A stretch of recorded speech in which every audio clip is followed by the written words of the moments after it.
I don't think that this current iteration of Aurora is contending for titles.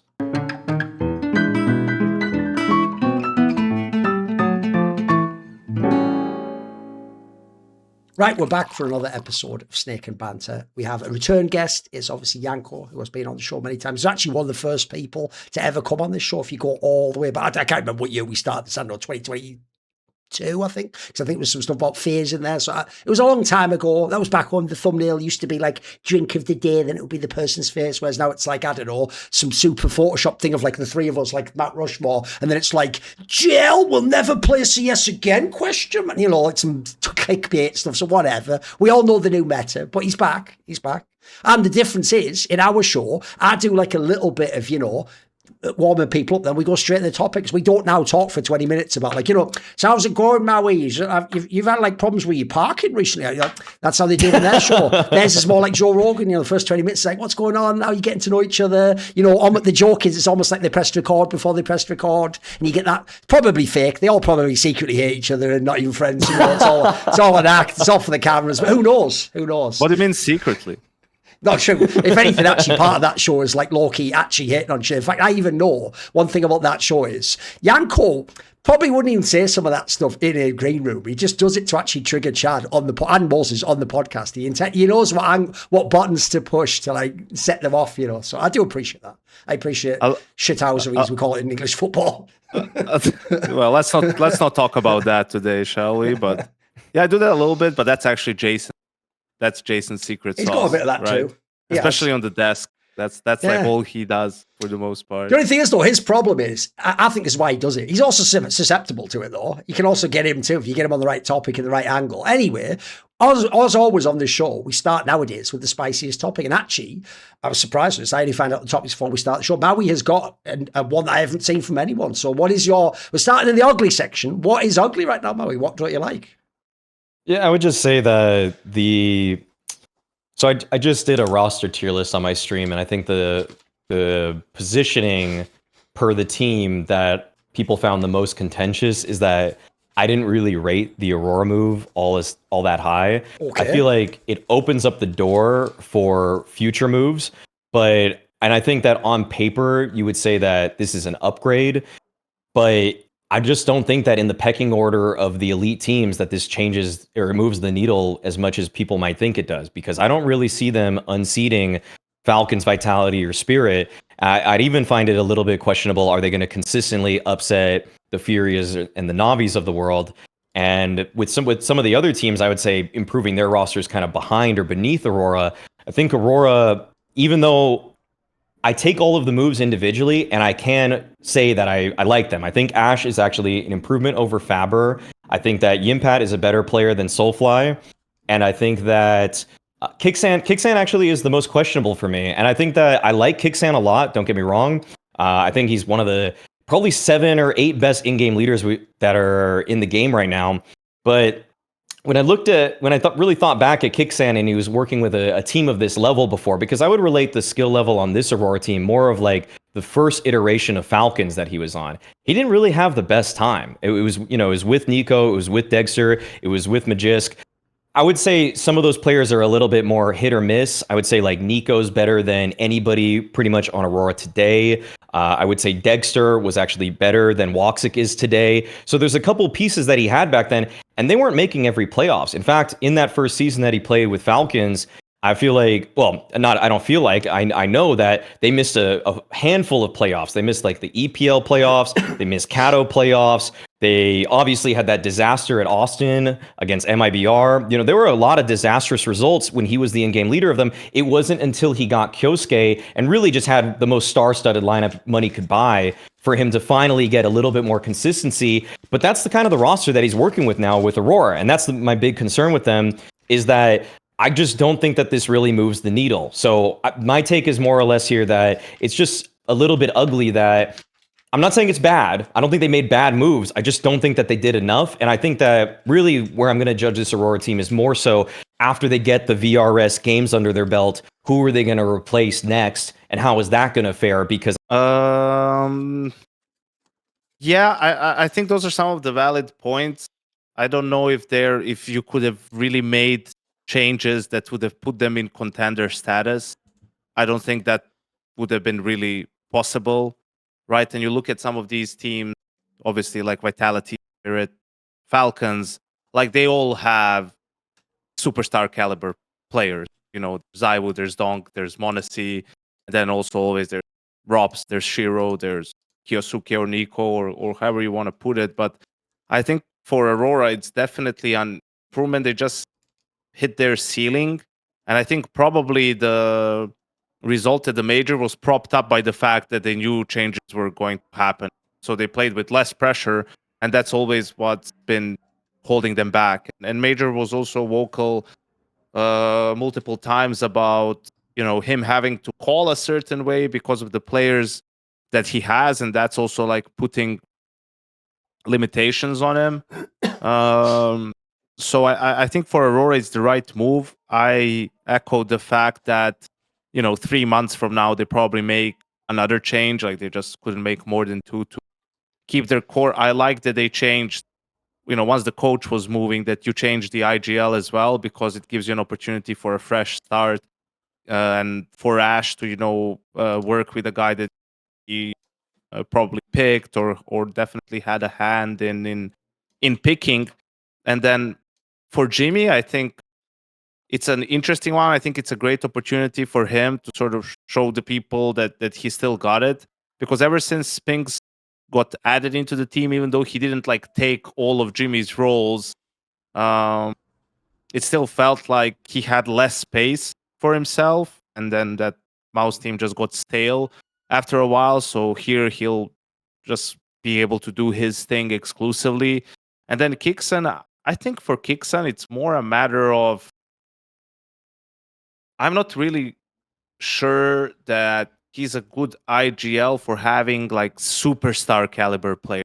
You know, players who need a lot of freedom and like to go for individual plays, or like to play based off of feeling at times and improvise in the mid round. Let's put it that way. You know, I think he likes things to be a little bit more set, and where he has some more control, right? So I think a roster like this, where you know, people are probably more than willing to just listen to his calling and do what they're told, and he can have some more control. I think that's good for him. You have to remember also in Falcons, like, you know, he only gets replaced for Carrigan probably. Like who else? No one else that they could have brought would have been an improvement. And sure, Maui pointed out some like bad results, but they also with that lineup made finals of Cluj. They won Bucharest. They had some decent results too. There was that Melbourne final, obviously, once mauiSnake got added, and then a couple of more tournaments where they were either playoffs or finals. So it was a mixed batch, and that was his first season with those players and with a different coach and all that. So yeah, I don't think Falcons' shortcomings were in this season up until the roster change were all on Kicks. It's just, you know, things didn't work out. They made the change, worked out for them. So I think this is, again, he will be very motivated, just like Jimmy, to show that, you know, he's more than capable of leading a team to success. I have two quick questions before I answer. Mike Maui, like Janko said there, when Kixam was in Falcons, did you think it was okay if he'd stayed in Falcons? Yeah. I mean, they were really close to winning very frequently. I think that's such a fucking weird take, because you're simultaneously like low-key downplaying him now in Aurora, and then you made him sound like before he got Kyosuke and mauiSnake he was shit. But then somehow you're okay with him being in Falcons. So by that logic, he'd hold Falcons back. I mean, I think in theory, based off of what we've seen, he kind of did. I think he was part of the problem. Okay, so he's not allowed to go to a worse team. But okay, yeah, I'm saying he's a good IGL. I don't know where this. I don't know what you're trying to prove with this point. What does it prove mean? Right? You're not on trial right now, by the way. You don't go to prison if you answer this incorrectly. I'm just asking about your opinion, so I give you my opinion. So what I'm basically saying is, like, It feels like you're just saying one thing and then the other thing, depending on what team it is. So what I don't get is, what's weird is you only picked Falcons there, right? There's two things I'll say about that. One, he's had 1.5 years of experience since then. So that means something for an IGL, by the way. I think every IGL, like every 6 months to a year, you have a chance to level up if you're going to be a great IGL. So also for me, if you remember his career, Apex was only 2023, if people don't forget. That was only 3 years ago. Then after that, he had like, when he got then to the heroic team, people forget that period. I think that one's actually an underrated one, because you could argue that actually the heroic team was doing the sorts of things that the last Aurora team was doing. You know, they could mix it up sometimes and make a deep run, or they could like challenge to do well or get close to winning a big playoff game but not win it. So I thought if you looked at that, because that reason I'm bringing up the heroic one is it's the same core of players, just slightly different ones. Like actually he had like Dexter as well, but then obviously he had like Shush and Tessus instead of NiKo and Magisk. Like that's almost a push. NiKo's slightly better. So I'll say, yeah, I'm with you on this angle. That's why I find it, all right, I'll tell you how I'll explain it. I find it really weird that you're almost saying he needs the star players. Is that the angle you're saying? Like he needs star players to be a top IGL? I just don't think that he's proved to be at any point before he had all the star players consistent as an in-game leader. Okay. So is the point? All right. Is this the point? Is that he's not a lock to be a great IGL when he has this team, for example? Yeah, that would be a point. The biggest point on this is that I don't think that this shifts Aurora in the pecking order of world counter. Yeah. Oh, there's that a factor then as well, because if you look at all the other teams, they are all the great IGLs. It's Apex, it's LXCB, Carrigan, you go down the Fallen. You think all of them are better than as an IGL, yeah? I would take pretty much fair. Per the teams they're on. Yeah, easily. Yeah. Right, okay, that's fair, but here's the thing. That's also why I like this move. I actually agree with NiKo. I actually think he's more suited to not have big superstar players, because first of all, I think superstar players already, almost by the nature of their play, demand you sort of play to their strengths anyway. And then secondly, a lot of them also just by virtue of personality, you're going to anyway. Like, it's not that, put it this way, I don't think ever in any team, NiKo ever sat down and went, play like this for me. I think just if you have NiKo in your team, bro, you just feel that like aura coming off him as he's there. And when he plays Mega in the game, you're going to be more if you don't play to his style. So every team almost ends up being the same style of play of whatever team NiKo's on. You can change all the teammates. So that's why, to me, if I think of the best of Kixan, I'm thinking more like that heroic period. And I thought he did put his imprint on that team. And if you could have given him like, one better piece, they could have won some tournaments. They were almost close then. So to me, the reason why I like this move personally is I personally don't think Madja was very good. I think he was all right. And I think crucially, as long as you make those ridiculous checkbox circumstances of you have to be from Turkey and you have to be experienced, well, the joke of that is there's a Venn diagram that only has him inside of it. So automatically he has to be the RGL. But I think he got a long time. And I always thought, this is one area people like simultaneously hype Aurora, but they don't seem to agree with me on this. I always thought Aurora actually was always a pretty good team in terms of firepower, especially because we're not talking raw stats. I don't mean that every player had like Falcons numbers. What I mean firepower as in like literally you think of the how hard they can hit early in a round. This has got to be one of the scariest T-side teams to play CS2. Like, this is one of those teams that when they're on their game, they just destroy the site. It's not about tactics at that point in time. You don't need some godlike mid-round call. You just hit the site and you just run in so hard, people have to shoot everyone in the head and you win. So I think Kixan's somewhat suited to this team. If I even think of what the flaw of both Aurora and Falcons was when Kixan was in Falcons, it was bad late game. That's why they had all those screenshots from them fucking, look, they can't hold the 4v2.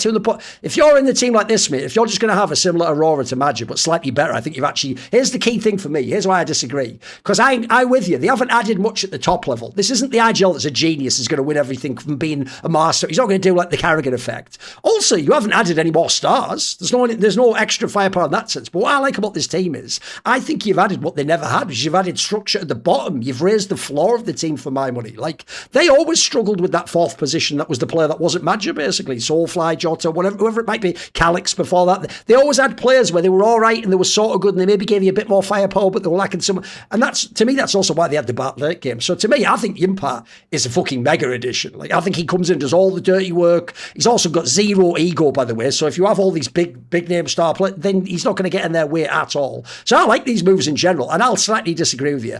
I actually do think they can. I think they can get into that range of like 3rd, 4th, 5th. I think all those teams, if I open HLTV, top 10 or whatever, like if you go from Spirits are more debatable, you don't know yet on that one, but FURIA, NAVI, mate, 9Z's in 6th, Aurora themselves for 7th. Like, I think they can make a push here. Like, they can get past potentially a FURIA. NAVI, I actually think, is up for the taking in the second season. Who even knows what the others? So I see what you mean by ugly, but I'll ask you this one last question. Do you actually think people do think this puts them like second in the world or something? Is that why you're doing the take? Well, it was also just kind of the feedback I got because like, did you want them to get better players or something? Well, I mean, I don't know if they technically could, but I just think that for me, I think that this team is also a little bit bottlenecked by the fact that they have Woxic. And I think that until that changes, then it could be a good point for me. But I think that Woxic right now, there's probably at least 12 oppers that I would take over him in the world. So that's kind of it's just that the weakness there. Another thing you look at when you see these, the world's top 5 teams is that you look at their oppers. All 5 of them have absolutely elite oppers. This is kind of one of the teams that's standing out right now. It is not having that guy. Fine. Like I would even. I mean, I think that there's actually not... CS2 is a little bit weird where it feels like, whereas before we had like 15 oppers that were all pretty damn good, some of them being game changer elite. I even felt like you probably had like 9 that could take over games. I just don't see Woxic really being in that caliber also. So that's why I just have it as ugly that they're more or less. I think the weird thing is that you're going to look at Aurora now. They made all these great changes and they were basically 6th in the world before they made that change. On HLTV, I think in 3 months' time, they're just going to stay 6th in the world. Okay. That's kind of my take on them. I think, though, I don't think the bottleneck is Woxic. I think it's Xantares. Like I said, that if they're going international, I would have liked for them to change him. Because he's been a liability for Aurora when they were in a full Turkish squad in playoffs. He would drop off significantly. And sure, some of it is you're just playing better teams in the playoffs. But some of it is also just he can't handle his emotion. Like he just gets too frustrated. He tilts. Like you can see it affect his teammates as well. And it just doesn't fly anymore in 2026. Like a couple of years ago, you could be good enough and it would, you could overcome that as a team, or your numbers as an individual would be good enough where you could get away with it.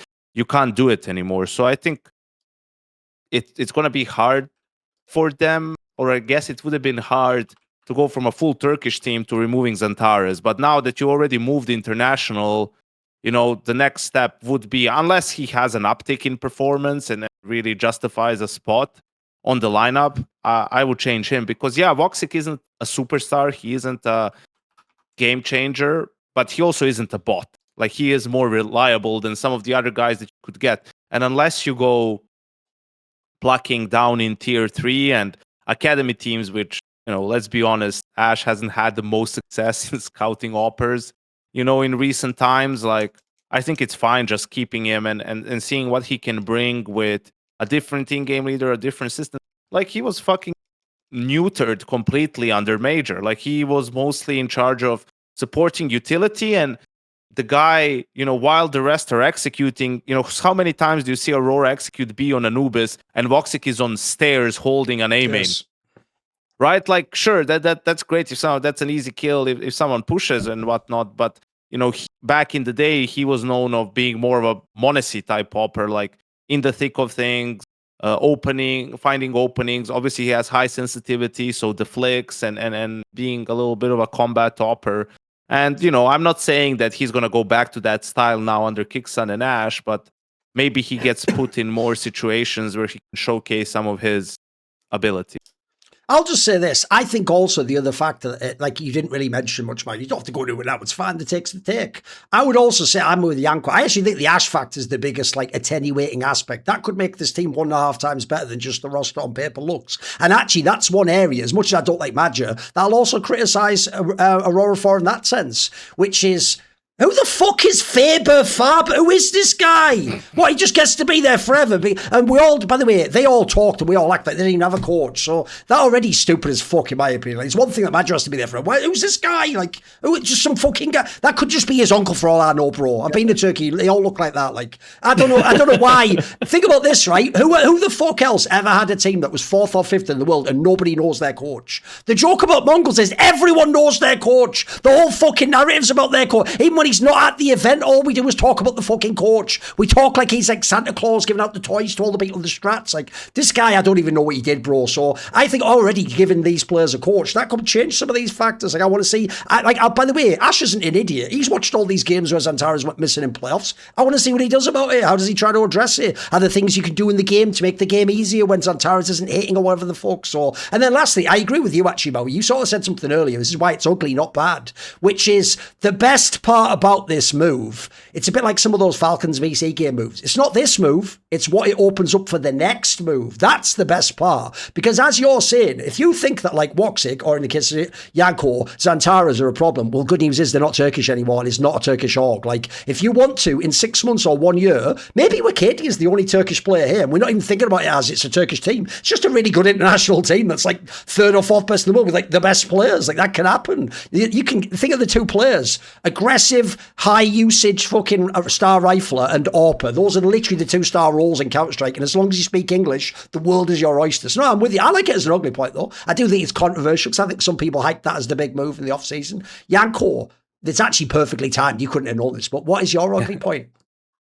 My ugly point is the sort of decline of national rosters, national teams, like, and that's sort of twofold in a way. Like, obviously now with the Aurora change was the big one that I had in mind. Like, they've moved international, Astralis international, FURIA international, MIBR for, in a way, still international.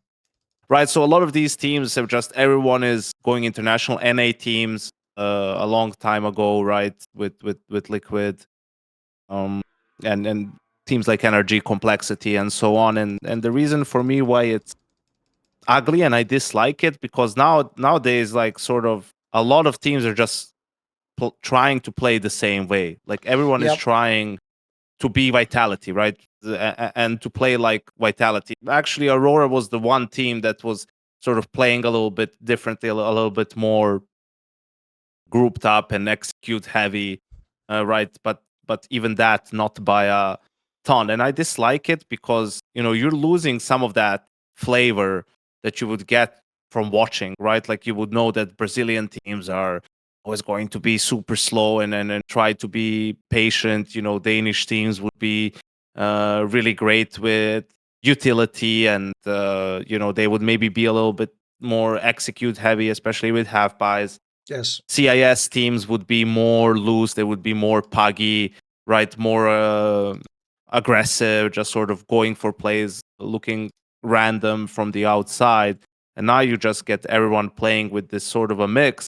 And on the other side, it's sort of why I don't like it either, is you're losing some of the, I think even for fans, some of the reasons to sort of watch and the cheer for a team or follow a team, right? Like, I get it. Everyone wants to win and everyone wants to be the best. But there's also pride in, your national team, sort of, you understand that they're not going to be the best, right? Like, they just don't have the quality. But that's why sometimes even them just, let's say making a playoffs of an event, like that one time where, I don't know if they were gentle, they were Movistar riders at the time, right? The Like Cologne run.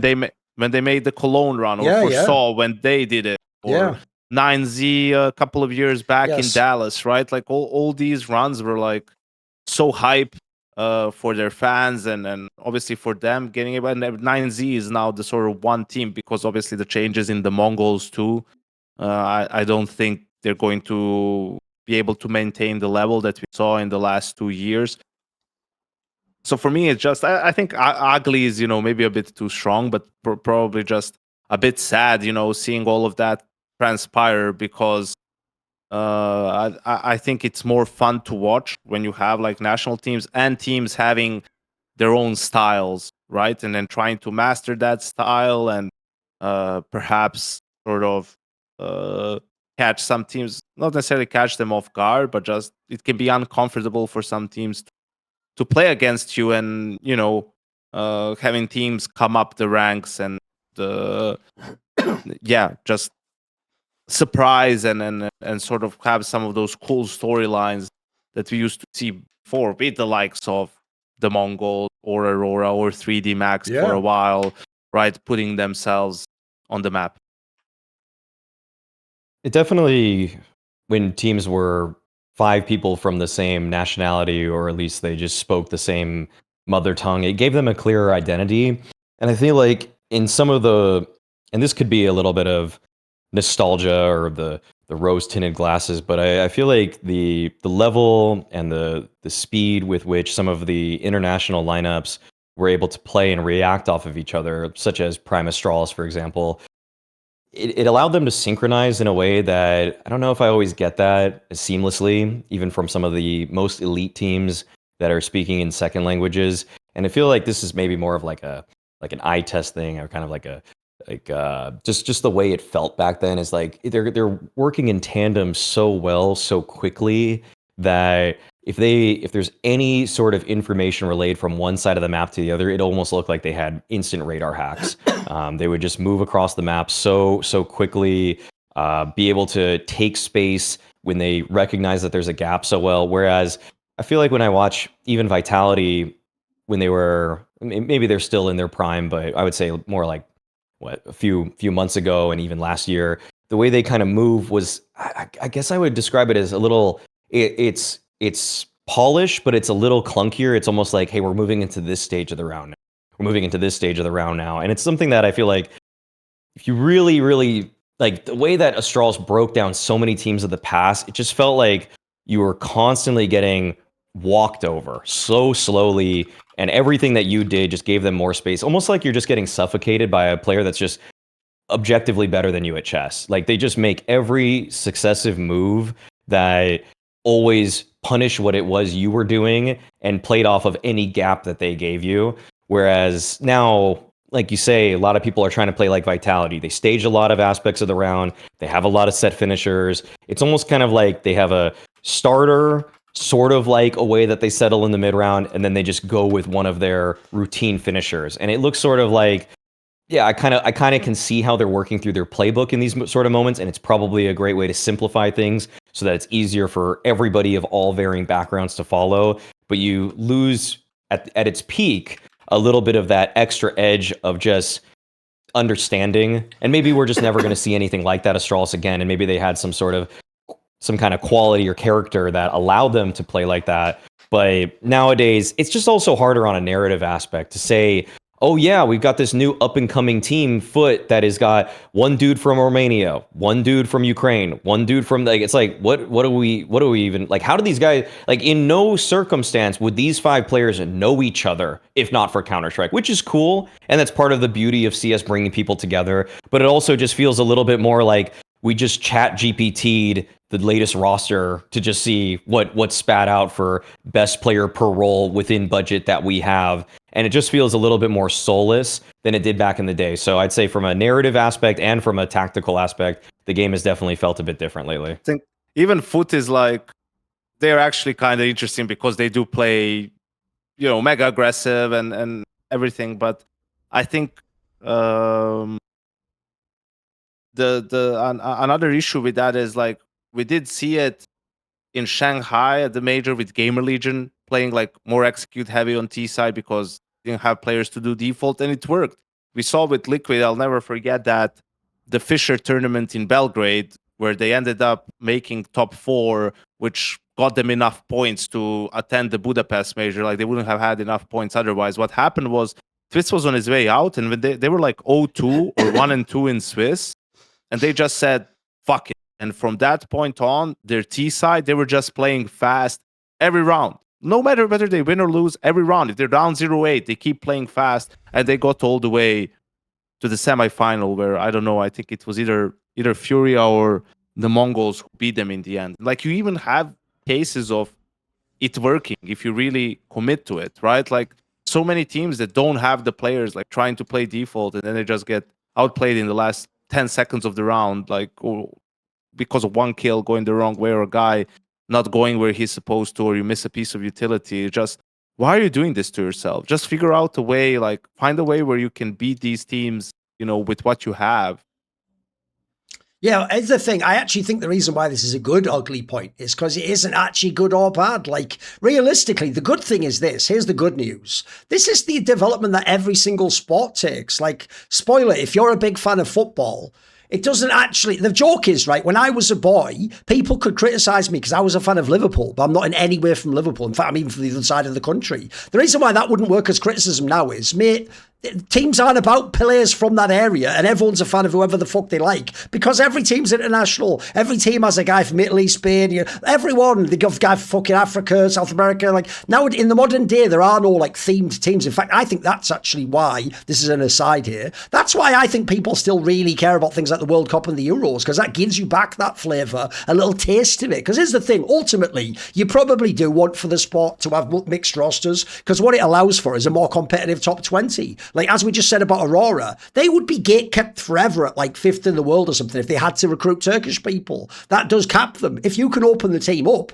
they could be number 1 if they got the best player. Like the joke is if Zero John, they could be number fucking 1, couldn't they? So I think the reason why people like the Euros and the World Cup is because that is like the country thing and it has that flavour. And as NiKo says, this is what Kazad tried to explain to you on Hot Take Point Made, Maui. But he doesn't realise you don't watch football at all. So as a result, like, you can't just throw references, even if they're famous ones, because you won't know the context. What he was trying to explain to you basically was that Croatia, when Modric was really, really amazing, because he was like a top 10 player in the world at one point in time, the argument would be, even though their country never had the depth of player to actually win like a tournament, he got them to a final one time in like the Euros, which is incredible. But that's about, you have to realise, that's like out of this universe before. They could have won it. Like, just to even make it that far is insane. And so the point NiKo's making is, if you're from a country like that, your expectations are set reasonably based on who you are as a country nationally and what talent you have. So actually, they would celebrate making the final like they'd won it, bro. Whereas the joke is, if you are from like France and you make the final and you lose, everyone's depressed because you thought you could win it all. You have the best players. So I actually do think that is a real thing for fans. The downside of going international, think about every sports franchise that just has players from wherever, is every franchise basically has to say they're going to win the title. So that means you get like 29 franchises in the NBA that are disappointed every season and their fans are like, what the hell? Whereas instead, if it really was like the old days, if you were the franchise in like St. Louis or something, you don't think you're going to win every season like the Lakers fans do. So I do think that that's something we have lost from the game. It's the flair of how they played. That's definitely true, by the way. That's also a bit like sports. I think in sports, when you make massive international teams, and especially, by the way, not just players, when coaches go everywhere around the world and coaches aren't national, you just get essentially whatever the most solved meta style is becomes the style everyone plays. It's actually the thing people complain about in every single sport. It's not just basketball, it's not just football. It's every sport now. Everyone says they've all just sort of got a homogenized style where everyone copies the best one, basically. Whereas what was cool in the past was, even if it wasn't the best style, some teams just had a cool flair. Like you say, the foot example's the best one. Foot style isn't like the best style to play, but it's really cool if you have a bunch of young players that can just shoot really hard and you don't want them to have to make complicated decisions and do all macro decisions. That's a great way to play. It's just like essentially like rush them and knock them out in MMA terms, as it were. So people will enjoy that. So no, I'm with you. I think it's a good ugly point. And also, I'll throw in as well, one other thing that's mildly ugly about it is, it does mean, because I've been thinking about this a lot with NA players, Mauli heard me said this on a lot of shows, the other downside is it means that actually sometimes if a country has really good orgs, it doesn't actually mean necessarily your national scene's what benefits from that. Like, FURIA seem like they're killing it, but if you're a Brazilian player, you ever getting in FURIA? I don't know about that bit. We'll have to see if Molodoi and them leave later. Like right now, there's no spot for you unless your name's Keserato and Yuri or Fallen in this case. Like, you can be as good as you want in MIPL. The rest, you don't get into this team because they've got international players. Similarly, if you look at all the NA ones, that's the one I'm often make this point of. Team Liquid, FaZe, these are all NA orgs. They don't really, generally, except for when Team Liquid had to get the majors, they don't give a fuck about NA players. They just want the best players. So you have lost a little bit of something. Obviously, there's a trade-off. That's why I think it's a good ugly point. Okay. Speaking of the fact that people can go everywhere, our Polymarket topic, obviously if you go to Polymarket, they have all kinds here. They have this prop section. I thought we'd do this one first. Before there was one that said, will GL do like a tier 1 event as a broadcast? Put that to one side, one. Spoiler, no. But anyway, that's why I didn't do that one. I think this one's more interesting. Before September, so in about, 5.5 weeks, will GL find a team? Obviously, he played for Maus as a stand-in in this last period now. There was room, at least, put it this way, I don't know about, he puts himself in rumours. He always says, like, I'm coming back soon, or there's something, there'll be an announcement soon, and so everyone's waiting, is he going to join a team? Thus far, hasn't happened. He's been released from NAVI, etc. NiKo, does GL find a team before September? At the moment, the traders say no, they say 41%. Does it happen? Oof. Well, the problem is bounty starts in 5 days, right? So there's a chance that it has happened and it just hasn't been announced yet. And he's Right. already practicing with the team for reasons. I don't know what the reasons might Sure. be. The problem is once the season starts, then really something terrible has to transpire within a team, because you also reckon JL isn't going to join, you know, Monty's new project or Yes. anything like that, right? Like he is going to, people forget he's a fucking major MVP. So Absolutely. he will go to a tier 1 team or he'll keep like streaming and whatnot. I don't know, just him standing in, I want to say he does end up somewhere, you know, Okay. whether he's already on the team or maybe negotiations fell through, someone's asking for too much money, then the season starts and they're like, we actually need that scratch, and then it happens. But yeah, let's say yes. I would say, without giving a real take on this, because I don't really have any Okay. insights regarding it, I would just say that the best way that you should probably bet on this is by just going to JL's stream, and he'll probably tell you everything. So Okay. that's Thing is, got to though, be it. in some ways, that's how he mind games us all. Because you know the old gag of like, how can someone predict what you're going to do if they don't know what they're going to do? How can we know if what he's saying is meaningful when he doesn't even know if what he's saying is meaningful? But enough about him on the desk. Again, put that to one side, despite him as a player. No, my problem with this one is actually like Yanko. I do think he joins a team. My problem is I'll split the difference with Yanko. He doesn't join a team like Monty. By the way, he shouldn't actually. If he does, he's misplayed his career badly, because remember, he not only was a major MVP in 2024, I'm pretty sure he was like top 10 on HLTV. Wasn't he like 8th or 6th or something? He's pretty high up. Like, if you basically piss that away just because you had an average half of 2025, I think you just did a bad job with your agent, mate. Like, I don't know what you were fucking doing. So, as long as people remember that he was a good player, the reason I say I'll split the difference is, I think it's more like he goes to a team that's like 13th or something like that, you know, or 11th or something, you know, and that, pretty sweet. I'll give you an example. Maybe he goes to an Astralis type team. I could see it on a team that like has a little bit of distance to gain, but they have some established players and they're not like paying peanuts, you know, you could get a real salary. So here's my problem though. The September's the part where I disagree. I actually, if you agree with Yanko, 41% chance means you get great value here. I'll say this doesn't happen though, because I actually think instead it's the timing that's off for me, Yanko. I think it's more like it happens in late September or October. I think it's actually, as you're saying, if the season begins, in theory, unless you just didn't get a deal done and it was, you know, like he was in the middle of a different deal and now you started with him, unless it's that, it's usually going to be that you're trying out your roster. It's more like this is the panic move you make if in a month and a half, 2 months, actually your player didn't work out. Maybe he could be in Aurora one day. You know, that sort of a team for me is more like where he could go. So I think it's more like he's just sits on the shelf, but he's the one that someone picks up when they make the panic move in 2 months from now, basically. I think that's more reasonable for me personally. Okay, now we will go, and this is actually very fitting in light of what we just discussed, because my ugly point, I've thought about this a lot. I think I'm the only person who seems to have this angle on FURIA, which is, it's funny I'm supposed to be a Fallen and a FURIA hater, because I don't get this whole he's retiring and he announced it so early. So essentially my ugly point is, isn't this last season just FURIA's last run in all senses? Because it's, first of all, the reason I say I don't get the announcement of like retiring, etc., beyond like the timing's good to do it in front of a Brazilian crowd, is because to me, Yanko, when I looked at their roster, look, they were never really going to win the major, but I even thought before the major, they've got a dark horse chance to do a run though. You know, you can make like a semis, or you could have like an epic game in the quarters versus almost anyone where Molodoi pops off and Kisarata was a game and Yuri wins 3 clubs. So I always thought, if I'm Fallen, bro, this isn't the roster where I'm like, you know what, guys, we're done. I'm out. This is like a really good last dance. It's like in the last dance, remember, they won the fucking championship at the end of that. Like, if I was Fallen when he said he was retiring, I'd be like, look, I'm retiring, but don't worry, boys, we might win these next 2 majors on the way out. Like, I'm just retiring because I'm really old and I'm finishing my career. I don't want to be a pro anymore. So the reason I say this might be the last dance is, if you look at some of the rumours that are out there, so earlier last season, there was that weird rumour that said Molodoi goes to Aurora. That sounded crazy, but if you look at everything that everyone's talking about with Molodoi, it does imply actually he's going to leave after this project. He's not going to stay in FURIA. He's going to go somewhere European. Now people even think he might go to Spirit. Similarly, if he does go and Fallen's gone as well, surely Yekindar isn't staying. In fact, I would even guess they maybe even go Brazilian again at that point in time. You know what I mean? So the reason why I say it, it's ugly is because I feel like, first of all, people are, even though I know that it was a bit of a fluke run to make the final because they had to have that bracket, but I feel like, first of all, a lot of people almost downplay like the squad depth. I think it's a really powerful squad of players. A little bit hit and miss, but well, on their day, they're very good. They can play any team in the world, in my opinion. And then secondly, if this really is like the end, it's not just the end for Fall. This might just be the end of this cool international FURIA lineup. Maybe after this, they're just Brazilian. Maybe they do have Lato and all those guys coming in a year from now. I don't know, but I get the vibe personally. It isn't just Fall. I think the 2 European players go and then they're back in Europe. Thoughts?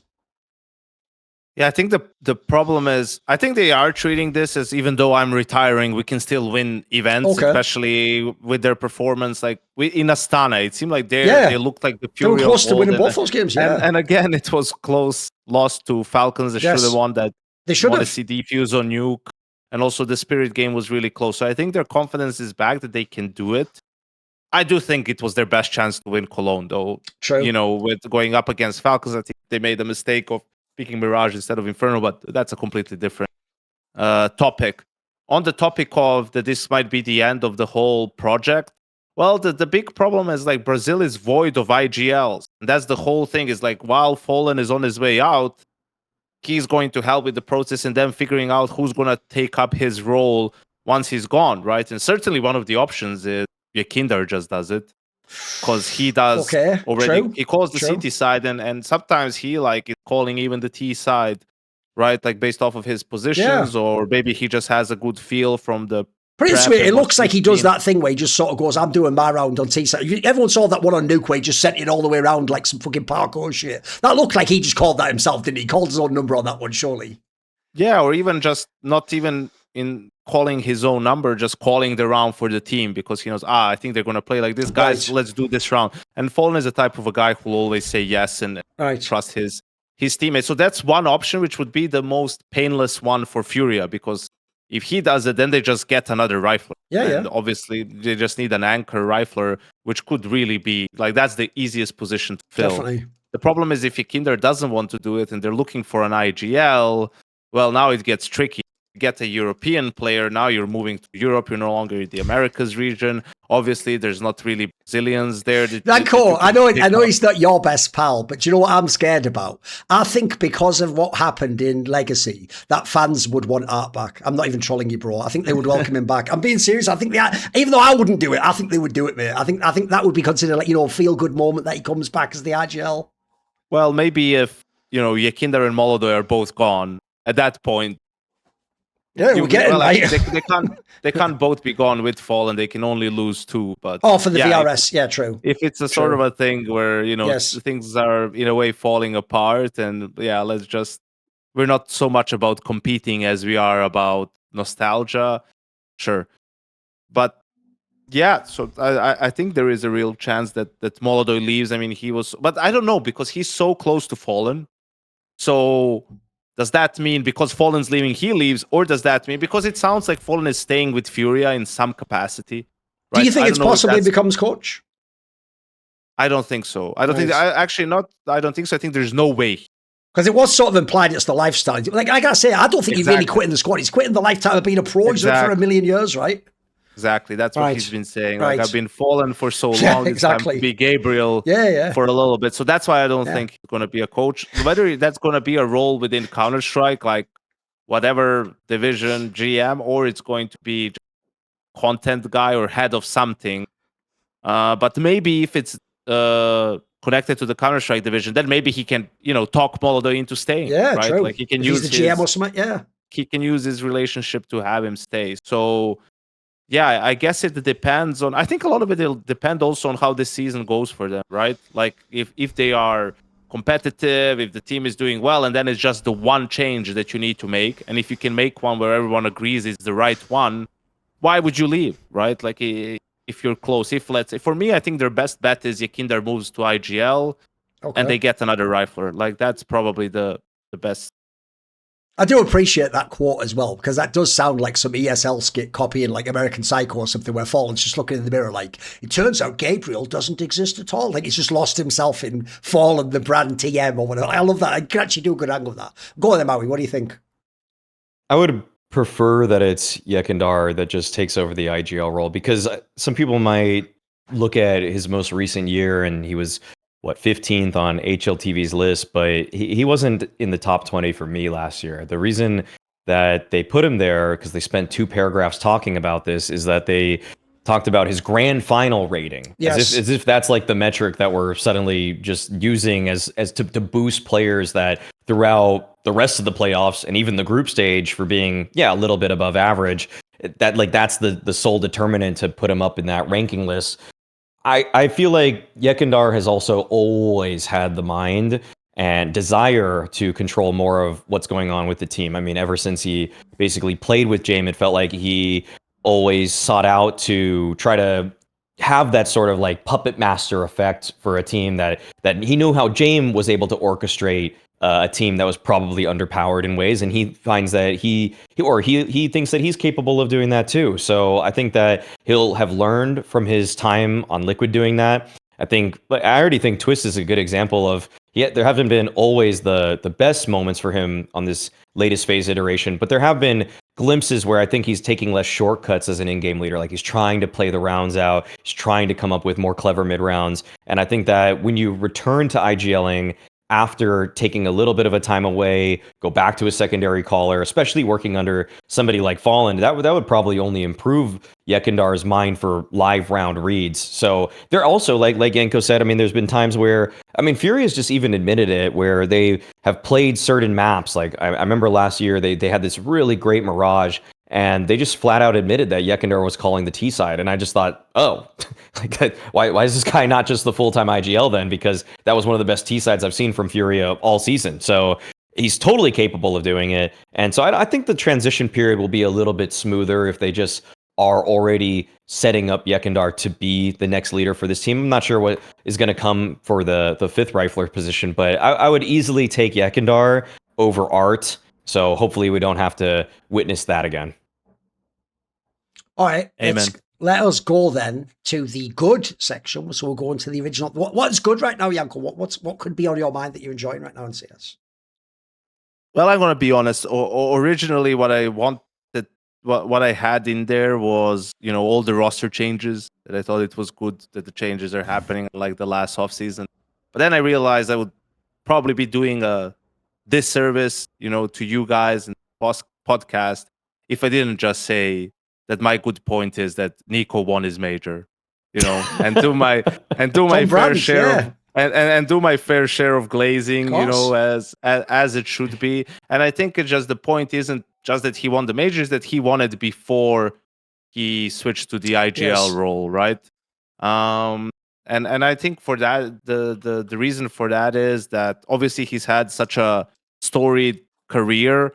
I think definitely there's been, underperformances at some times, but I think in this whole Rops versus NiKo conversation, what's also forgotten is the sort of supporting cast that you had to work with at times. Like, he's had some teams that had clear gaps in the roster, clear faults that they, couldn't really overcome when it came to those majors, and where they struggled. And I think you look at the run that they've had, I think it is the most difficult one in major history. I know people bring up Cloud9 too, but SK playing with a stand-in, I don't think that's a small thing to be overlooked, right? And I think that hurts their claim to that, and just also how he's played in those games. If he had a slightly better quarterfinal against Vitality, he could have been the MVP of the tournament. Like, in the last 2 days of play,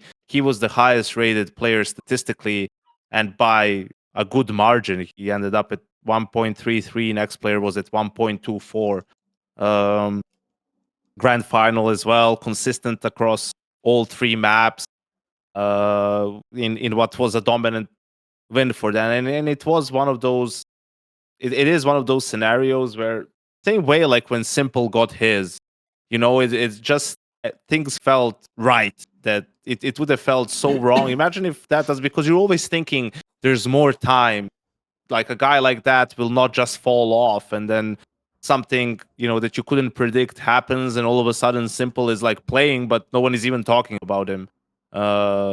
In a way, right, in a serious manner of being any sort of a contender, right? And you would think that was unimaginable, really. So for NiKo to be able to get his, like, being there, being in the arena, man, like so many, you could feel like so many people also connected with it in a way, right? Like I know with the Falcons, there's a lot of conversations about people not cheering for them, whatever. But I think people got behind the fact that NiKo did finally win his major and that they were there to witness it. Obviously, I'm going to be a little bit biased in the sense of I've known him for a long time. We played together. I coached him. We're good friends. But even seeing Jason and Freya next to me sort of get emotional about it kind of tells you that how much. Okay. Did Jason start crying? Did it take him in his eye? There's a little glint. Is it a glint? Pussy. The name of it in his eye, maybe it was just the withdrawals. He hasn't had a drink in a while. Okay. It was a long day. Sure. He knew the after party was coming. He's like, thank God, finally. Yeah. Oh yeah, I mean NiKo, sure. Yeah. But yeah, so it was just like a big moment. It was crazy seeing some of the crosscuts, seeing fucking MLB post about it. Like, it was that blew up shocking.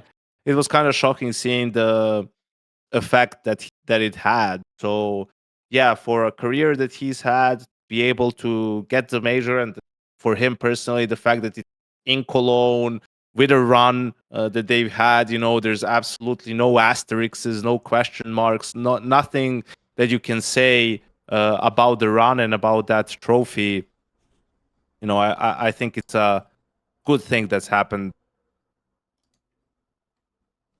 It's in terms of closure on overarching Counter-Strike narratives, this was a really beautiful finish for NiKo. Not that his career is over, but I think that it's really special to have tied another legend for major EVPs, Stown. So finally NiKo getting his 4th EVP, just like Stown.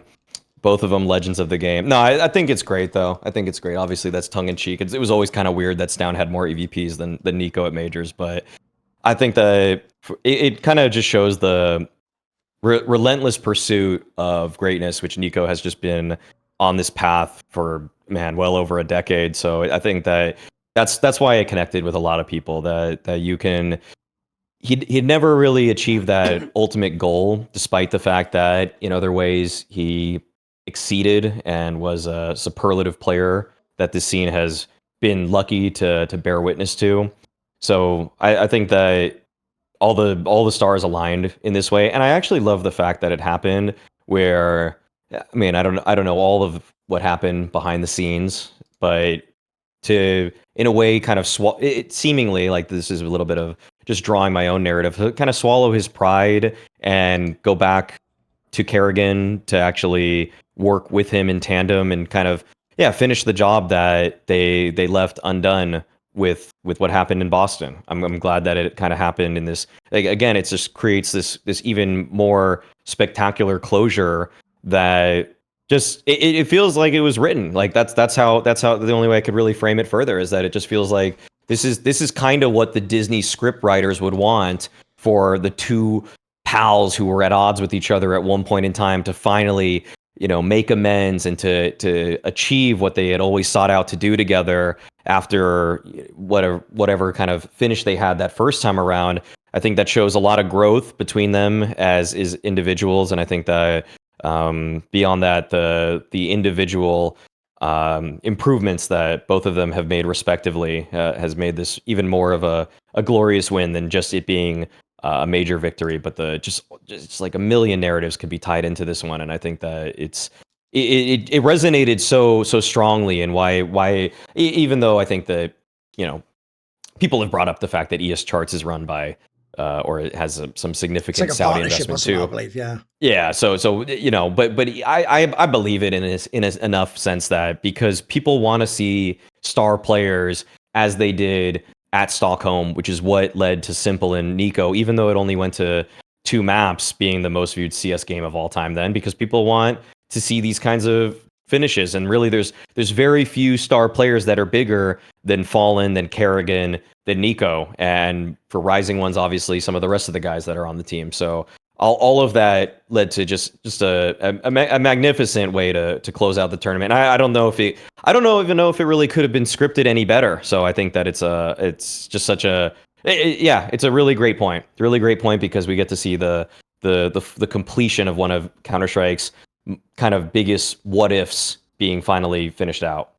By the way, on the whole thing, because Richard alluded to it on that Four Horsemen episode Maui was on recently about the state of the major and all that, even though Richard alludes to the own part of it or whatever, but here's the thing, you're Richard Lewis, bro. If you actually had all the goods that they'd rigged that and it wasn't a real number, that'd been written in a Substack article, Paul. That'd be a video. So all I'm going to say is, if you're dropping that, sprinkle it in, that's just some salt. Listen, we all get salty. We all have our angles. I did it with Madger earlier on. If I had, if I could prove on a blackboard he sucked dick, I'd just do that, wouldn't I? I wouldn't fucking waste my time mentioning it 1,000 times. So whatever, we all do that. It's all good. That's just him being mildly salty because it was to add into all the other things with Saudis. In fact, we get that, right? I'm going back to the original framing that Janko said, because I actually think, look, you could anyone on any episode after they won could have done good. NiKo won the major. That's just cool, isn't it? But I think the specific framing that he did it while he's still a relevant semi-star player and not the IGL is actually massive, Janko. I don't think people get this. To me, one of the most clever implied parts of bringing Carrigan in, even though everyone's like, Carrigan's old and busted. Yeah, but that's actually the genius of it, because one, it means Carrigan won't be here for 3 years, so NiKo can still move to IGL one day. It won't just become Carrigan's team.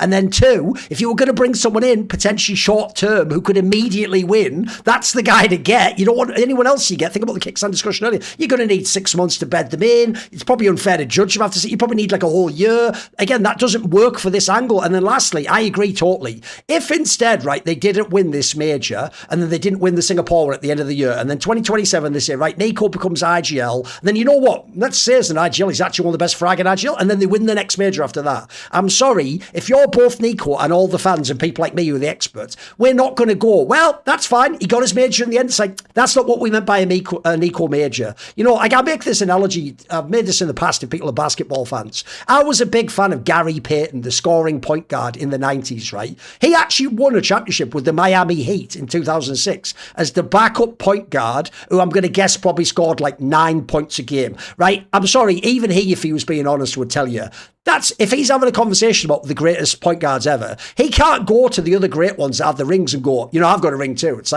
not as you though, bro. You got it later on, and you were again, it's like Charles Barkley's thing. You weren't the bus driver. You were on the bus, and in that case, you were halfway down the bus, mate. You weren't even second in charge. So I also think it wouldn't have been as satisfying, and it wouldn't narratively have worked as well if he wins a major, but later on in a totally different role. When we all say we want NiKo to win the major, we mean the guy who, when it's not majors, is tearing up all the tournaments.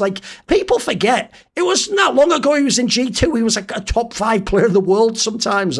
People have forgotten, it shows how quickly people forget that shit. So I think he did. And then actually, I also think, as you say, Janko, the coolest thing is they could have said the same thing about this Falcons team if they'd have won any other major. They could have said, well, you won, but Monosiege hard carried your ass. Oh, you won, but Kiyosuke was the player with the highest stats in the play. All those things are true, except NiKo actually was essential to them winning it. They don't even reach that final without that semi-final performance against Spirit. And I actually agree with you, even though I think because of how, because you've got a Monacy in your team, they pretty much always win the MVPs anyway. Just ask all of fucking Zebu's teammates, mate. Even if you get the stats the same, there's always, because they're the superstars, there's always some extra stat the nerds can find that means they get the MVP. But even so, I think actually in this team, he actually did, I think pretty sweet. Here's where he could have won the MVP, because I think he was also in the final. I think the final had to be a better game. I think if the final was more memorable, then he could have won it. Because the real problem is the final felt, even after map 1, so easy, unfortunately, that as a result, none of us really count it. We all just think of the Spirit and the Vitality series, and unfortunately he had a bad Vitality series. I actually think he was dope in the Spirit one, and he was insane in the final. It's just there wasn't much resistance. So there's even a narrative where if Monacy played slightly worse, basically, in the final, maybe he is the MVP. Maybe he gets to win it at that point in time. And also, I'll tell you one thing I'll throw in here. Even though I agree, it always felt inevitable he would win a major. But I'll tell you what, the last, I'd say, 3 years, it started to get I'll use the CS line, it started to become squeaky bomb time mix. It felt like you're running out of time, mate. And again, you're going to need some stacked rosters to do it in CS2. So actually, it went from being by the way, when he lost the Boston Major, my first thought was I thought I even DM'd him. It's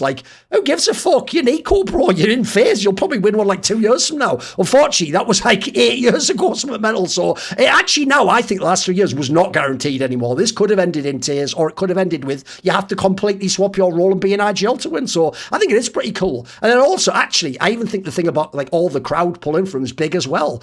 I actually don't think if he'd have won just after Boston, it is the same story. I think it's more people like Carrigan that people wanted to win because he's an older player, etc. I think at the time, NiKo was just a star player you expect to win the major. At the end, one of the coolest things about the post-COVID era is NiKo was like somewhat popular because he was a star player in FaZe. I feel like G2 NiKo onwards has ascended to this level of fame that's crazy. Like, I'll tell you what, we always use Simple in comparison. Mate, Zewu might be a better player than NiKo, but NiKo is a way more beloved player, and like he has a bazillion fans every country now. I thought it was just that Chinese thing of like they're just on into NiKo. It's everywhere, bro. Every fucking stadium. I would even joke, I'll bet Brazilians like him as long as he isn't playing fucking FURIA. Like, it seems like everyone, the joke is it was like a spirit bomb of everyone wanted him to win the major once they knew it was possible. So I agree, it's also a really neat boat because now we don't ever have to have that conversation again. That one's done. Now we can just do the whole like, does he want to become the IGL? How long can he keep playing? What else happens in his career? So I also think it just feels nice to close that loop and not have that in the back of your head, including for him as well, actually.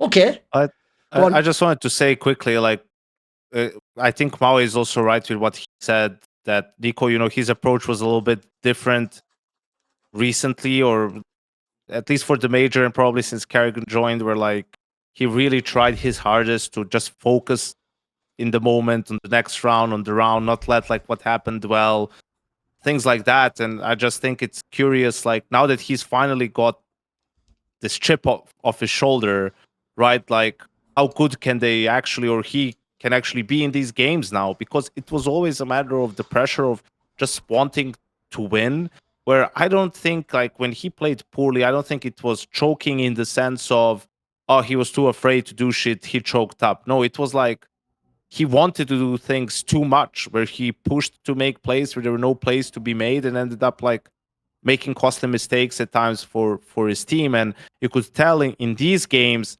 he found like the balance where he is an aggressive player. He likes to take fights, and he found the balance when to do that and when to just let mauiSnake do his thing, or trust the call from Carrigan and let Kyosuke take center stage and him just play in the background, right? And that's not easy to do. So I think with that now, and finally having that major one, maybe this unlocks finally something in him as well, where he can be a more consistent player in these playoffs and in these grand. Yeah. No, by the way, I also think that's why I actually have a very different perspective than I used to 8 years ago. I don't actually, I'm with both NiKo and Carrigan. I actually think they had to split apart and go through different journeys to learn what they learned in their careers. Like, so I actually think the same thing happened to Carrigan when he won his major in 2022.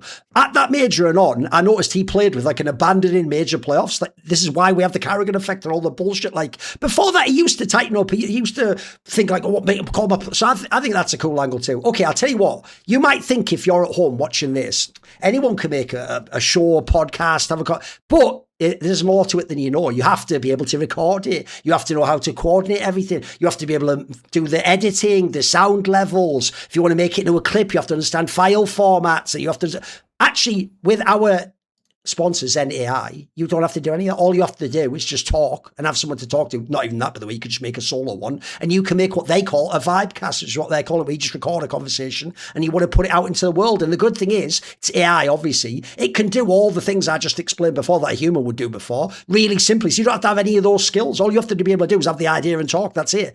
And it can do things like the production things for you. It can do the audio level things. It can make all the clip. It can make you a reel, a TikTok, an Instagram, whatever it is you want to make to put out in the world. So you can get paid to do it as well. They get paid people to do vibcasts. So if you have a topic or someone you want to talk to about it, it might be a sports match, it might be something going on, it might be a movie you're going to watch. By the way, if it's a sports match, you could just do it while you're live during the game. By the time the game ends, you could use this software, and then it could just be out on the whatever socials you have or shared with friends, whatever you'd like it to be. It's portable. You just use your phone. That's basically your studio. Fixes everything for you. It got to production. It's really quick. You just hit record, have your conversation, a draft is ready, and then you can just release it already. They want you to think of it as humans are the talent, AI is the infrastructure. All you need is the vibes, the production. That comes via Zen AI. So Zen AI is currently in invite-only beta. Join the waitlist today for a chance at early access. Go to zen.ai to sign up, or head to our show notes for a direct link.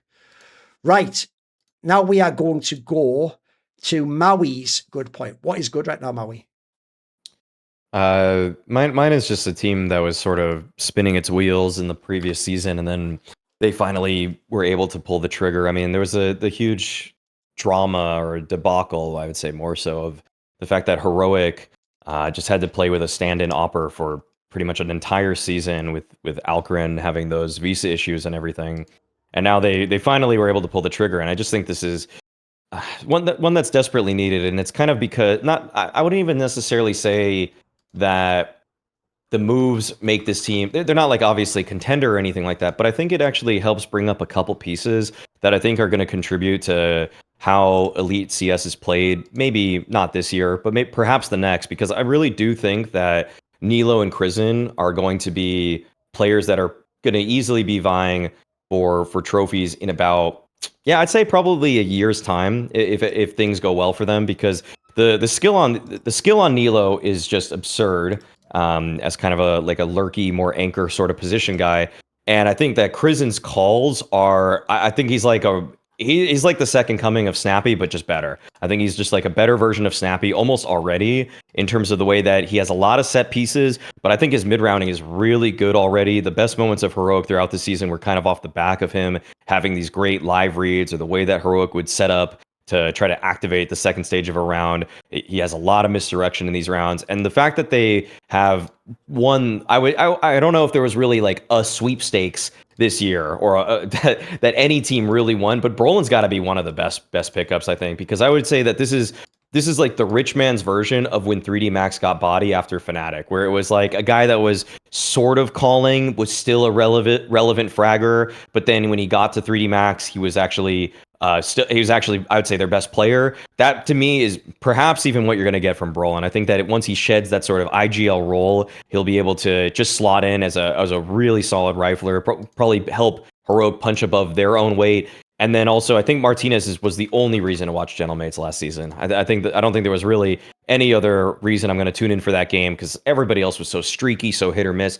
Martinez last season, like, he did not have a single rating for an event beneath a 1.03. Like and that's in like tier 2, tier 3 qualifiers. Some of those events are just like one series and his team loses, but still able to put up numbers on a very frequent basis. He is a guy that can change how around, like he can be enough of a game changer as an opper for me, that I think that this Heroic team definitely has some upward mobility now. I think that they should be doing a lot better, because they were probably one of the teams that sort of sacked a lot of pick'ems, where the season they were having leading up to the major wasn't good. I mean, the like previous couple of tournaments they played weren't all that great, but it still felt like they were going to make it to the next stage. And for them to fall out in the fashion they did, where I think all they did at the major was win like one map or something, that was well beneath what that roster should have been accomplishing. But now you actually have a much better rifler in Brolin, and you have a much better opper who actually is playing the role in Martinez. And now I feel like this team is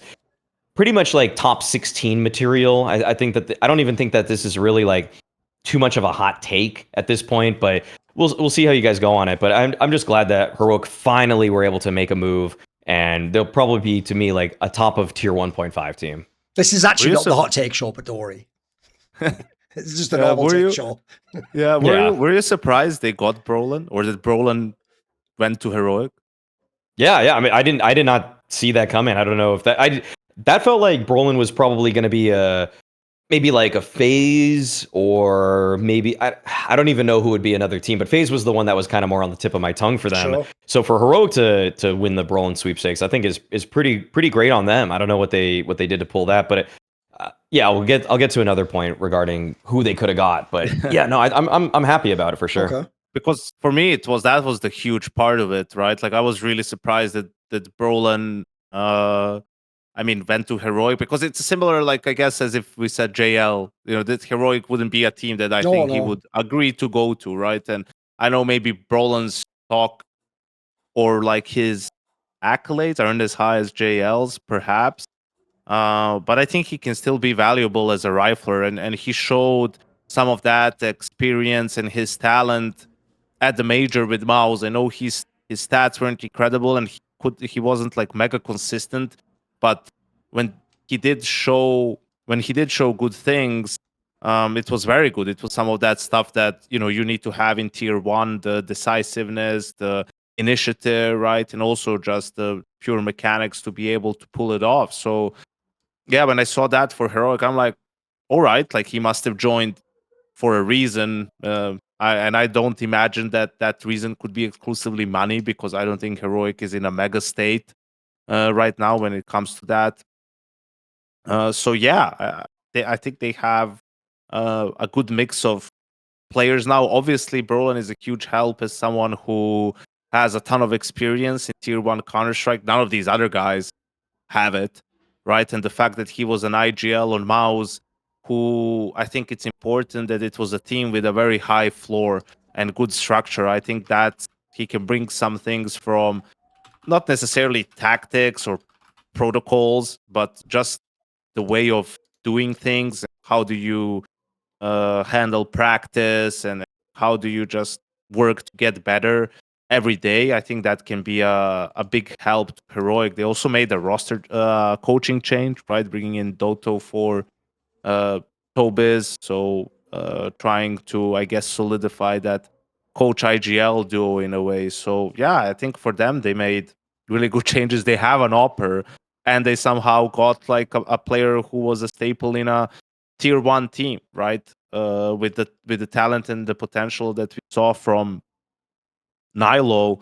I mean, definitely the expectation is, I think now we have to talk about this. You said top 16, Maui, but I think we have to talk about the top 12, right? Because top 12 is the invite bubble for these events that, no teams are probably going to skip.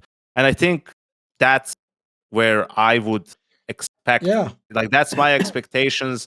Maybe not for the first, but by the end of this first season, for them to be in that between 10 and 12, where they are getting invited to all these Tier 1. Yes. Put it this way, I looked it up right now. As of right now, 13th on the HLTV is bait. I think it's totally plausible you could be in the position that sort of a team is in and mix it up at tournament. If anything, I'd actually want you to do better runs at tournaments. No, the reason why I actually think if Aurora was the hyped roster mania move, this was the sleeper one where I don't think people realise this is actually really good GMing. Normally, I think like some of the heroics of the world, they are more in that OG of like, okay, was that just the only people available? Like, how are we putting these squads together? It's like a mishmash. Again, it's like you hit the randomizer on like tier 2 players. I'm with you guys. I was genuinely shocked Brolan went here. I think he's overqualified to be on this team. I think if you're heroic, you killed it. I don't know if it's that no team really wanted him, or maybe other teams already offered him, shit like he's a supportive player again on the IGL. Because I don't know about you, but in this squad, the thing I like the best is, if I look role for role and the fact that xFloud left and who's coming in, this implies to me exactly the thing I wanted to happen when I heard he's leaving Maus, which is, mate, fuck this. I'm just like a supportive element. You just be Brolan. You're still really young. Like, I think you could just be a rifler again. He did, when I did my interview with him when he was in Maus, he even basically admitted that, like, the only reason he doesn't play the role people call the playmaker on T-set is because he has exertion. Like, how's he going to do that when that guy's on his team? So to me, it's like, actually, I actually agree with the career pivot. Like, I could even see this being a stepping stone to a better team. Like, maybe in a year from now, he's on a G2 or a FaZe or a Liquid or something like that, a bigger org. So I think this is where Brawler has the career renaissance and everyone says he's really fucking good again. I'm also with you. I think they get more relevant as a team and they're in the mix with the squads that we all give a fuck about watching. And then also, if you look at the other players, actually the Martinez one is the most slept on move of all. There's so few AWPers out there you can sign. This player, first of all, Tato, as you say, has had good stats. He's had, if you don't know, he's the guy who replaced Sun Pius in Movistar Riders when they got Sun Pius out over the end. So he's had a few years now to like grind away at tier 2. He's good in tier 2. And crucially, if you like players who are AWPers, who aren't just like old school boring, you just sit on the corner at the angle like James Star. This guy hits all the flicks. He goes for it. He has the fucking career. Pretty sweet. He has that thing that I actually like in AWPers, which is he thinks he's better than he is. That's actually really entertaining because it means when you hit, and it looks fucking dope. The only one that I think, I also agree on the NiLo one, by the way. It seems like a skilled player. Maybe he was a bit scuffed like last year or so, but seems like, again, really young as well. Also, I'll just throw this out there. This now makes this a Swedish team. We've got a Swedish team back that could actually be in the top, 15, 12, that's pretty good. We haven't had one of those for a fucking while, boys. The only one I don't really get in this squad, it's one of those ones where people just, the thing about IGL, this is how you know no one knows what an IGL does. Because if you just get a reputation like you're a good IGL, people just repeat it. I have no idea what this Crizant guy does. He's fucking 19 years old, but he's an IGL. I think people just they heard he's an IGL when he was like OG, and then they saw he's Danish, so they were like, they do produce the IGLs. It's like, he's 9 years old. What does he know about IGLing? At the moment, all he knows is like, and by the way, he hasn't even had an AWP, so I can't even judge him. So I don't hate it. It's an interesting mix of players. I do think if you Brawlan, like, I hope this is a stepping stone somewhere good, but I like the move. I think it's good in general. I also, great job by Heroic, by the way. I've been critical in the last few years. Like, one of the things I didn't like about Heroic in the past, by the way, is everyone made fun of Falcons buying cores. This fuckers just sell all their cores. You just sell them so you get a half-decent team. Imagine being a fan of Heroic. Hey, guys, good news. We've got a good team. Oh, they're gone. We sold it. Oh, it's okay. We're working on it. Oh, that's gone too. It's like, can I ever enjoy this? Can I actually enjoy being a raw fan of Heroic? Now you actually can. And also, if you're Swedish, fuck all the Danes. We've taken over their team now. Swedes rule. Scandinavia back on top. Anyway, that's good. Yeah, I like that detail. Right, my good point is going to be, it's not actually self-indulgent because I don't work events, so I suppose this isn't actually self-indulgent at all, but it is incredibly biased, but I think you two will appreciate it. One of the thoughts I had at the end of that major is a bit like I said earlier, when you have certain reputations, I always tell people who work as talent, especially, mate, it takes years for reputations to like evolve and for people to admit you do different things or you got better. Usually the problem is once you get really good, you usually have to wait 1 or 2 years before everyone else realizes it. And they're like, oh shit, you're really good. It's like, yeah, I've been good for years, motherfucker, but I get it. You have to prove it, right? I'll tell you the one I thought at the end of this major. Everyone in CS does this thing where we've all seen the whole journey of Freya, right? We remember when she was doing the interview with Z-Boom, she was just herself like a nervous fan, getting onto the stage, just doing interviews. Then we remember the era when she started to do the Face It events, she did Flashpoint. Then eventually she got onto ESL, but even then, when she got onto ESL, she was competing with other hosts as well. She did Blast, etc. But at the same time, if people forget this, when you would have a big event and you'd announce like Shox is coming, a lot of people thought, oh, Shox going to be the desk host. They'd be like, oh, wait, she's just doing interviews though. Here's my good point. I think Freya is, for CS hosts, Freya has now entered the GOAT tier. If you want to have a discussion of the greatest CS hosts of all time, the resume is there. And if you just watch her on big events, you would think, she has actually, that she's worked with all these people for years. She's really, really, really good. I think she's like one of the, in the same vein as in League of Legends, you have the Shoxes and you have Shiva in Dota, you have Zoe in Overwatch. So I think she's hit that category now where everyone likes her. She's got to be one of the most popular, beloved figures. Who the fuck's ever had any beef with her? But she's also doing a great job. You can put her in any event, medium, small, the big one, she kills it. She's done so many now. And actually, I think if you saw this last major, I think she's also like comfortable now. I can tell you when I worked with her early in her career, like a lot of people when you're fresher to that, you have a little bit of a nervous energy or you're not quite sure about how everything's going to go. She just looks fucking polished, boys. So if you were to take someone today who hadn't seen her whole career story, you'd just assume this was the best CS host ever. Like, she's just really fucking good. Thoughts, Janko? Yeah, I mean, I have to agree. Obviously, agree wholeheartedly, having been working with Freya for a long time. One of the crazy things is she's obviously moved when the merger happened and was a part of EFG, right? Yes. That happened in 2022, yes. right? 2021, Yep. 2022, right? And the first grand final she did of either Cato or Cologne, or like Cologne, was in 2024, which like once she told me, like after we did it, I was like, really, that's crazy. Like, you should have been doing this, for a much longer time. But yeah, I think I've also seen your video, and she's like so funny as well, but she's like super professional. So she doesn't like showcase as much of her personality, or doesn't take as many jabs, or doesn't throw her hat in as much. And that's what I've been telling her to maybe do a little bit more of, especially in like groups and like these early stages of tournaments. Like, just get more involved, Don't worry about it. Like, let's have some more fun with it. Bro, I'll tell you what she needs to do. She just needs to take the gear she has with Pimp and apply it to other people. Because she was always roasting Pimp, wasn't she? But that's because she feels so comfortable. If she could do that with everyone else, she could do it with that Moses as well. And you can throw a bit in there. Come on. Give us a bit of that. Yeah, 100%. But when it comes to these, like the biggest moments, right? The biggest of stages, the biggest of events, I think that's where she does her best work. In a way, she's so good at the intros and building these narratives and sort of controlling the flow, where you do feel a little bit of pressure, but she's gonna have like something good in store, and you want to rise to that level, right? You don't want it, when it comes to you, to just be waffling around and saying something generic. Like, you want to play to that level, and she makes like everyone else better for it.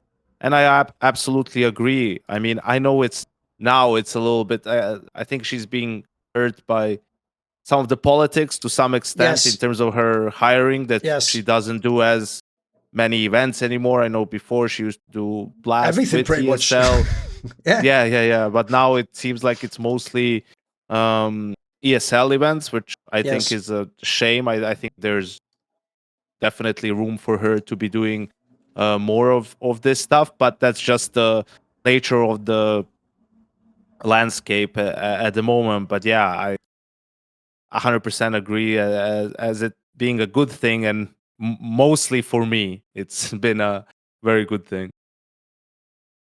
Yeah, I think it's a. I mean, I think Freya's growth as a host. I mean, you were, mentioning her early stuff. I did so many online desks with her back in like 2020 during the pandemic.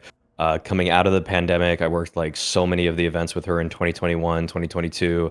The last thing I did with her was the Budapest major, because now this year it's only been ESL for her, and ESL is the one TO I don't work with, so don't get approached by. So that's a bit of a shame that our paths have diverged in that sense. But no, always watching her is a pleasure, because there's a polish to it. I think that the deliveries, bringing into segments, is pretty much second to none. I think that those kind of aspects of just kind of setting the day up are always really well thought out. I think that just the, in terms of even the voice, that's something that I feel like is not, it's not as much of a you got it or you don't as people think it is, but it's something that Freya has actually dramatically improved on. If you think about how she sounded 5+ years ago to now, when she's bringing in a segment at Cologne or any of the IEM type events, like it's always just sounds almost like you could be getting somebody that should be on like a National Geographic feature, in a good way. There's like a presence to her voice, isn't there?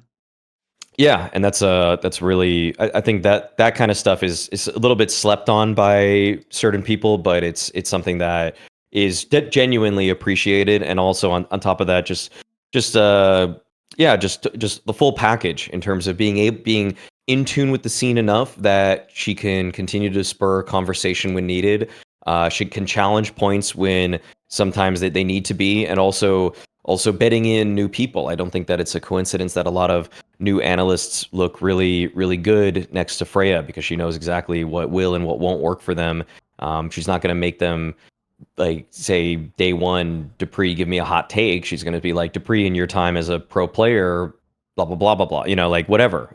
Set them up, understand the strengths of the people around you. I think that's another one of her great traits. I think overall, I think that it's almost a shame that you'll never.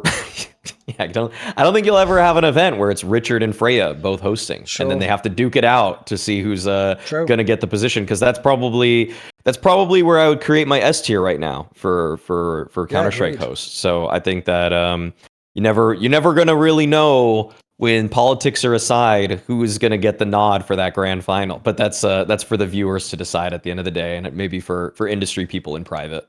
Yes. Yeah, I just want to add as well, because she's not really like mega active, I don't in socials or anything like that. Like, great thing about Freya as well is, like, she just loves the game. Like, she loves the game, the stories. Like, she's involved in some of the behind the scenes stuff, like player profiles people saw at the major. She does a lot of the research, etc., right? She used to do that for us on Flashpoint as well.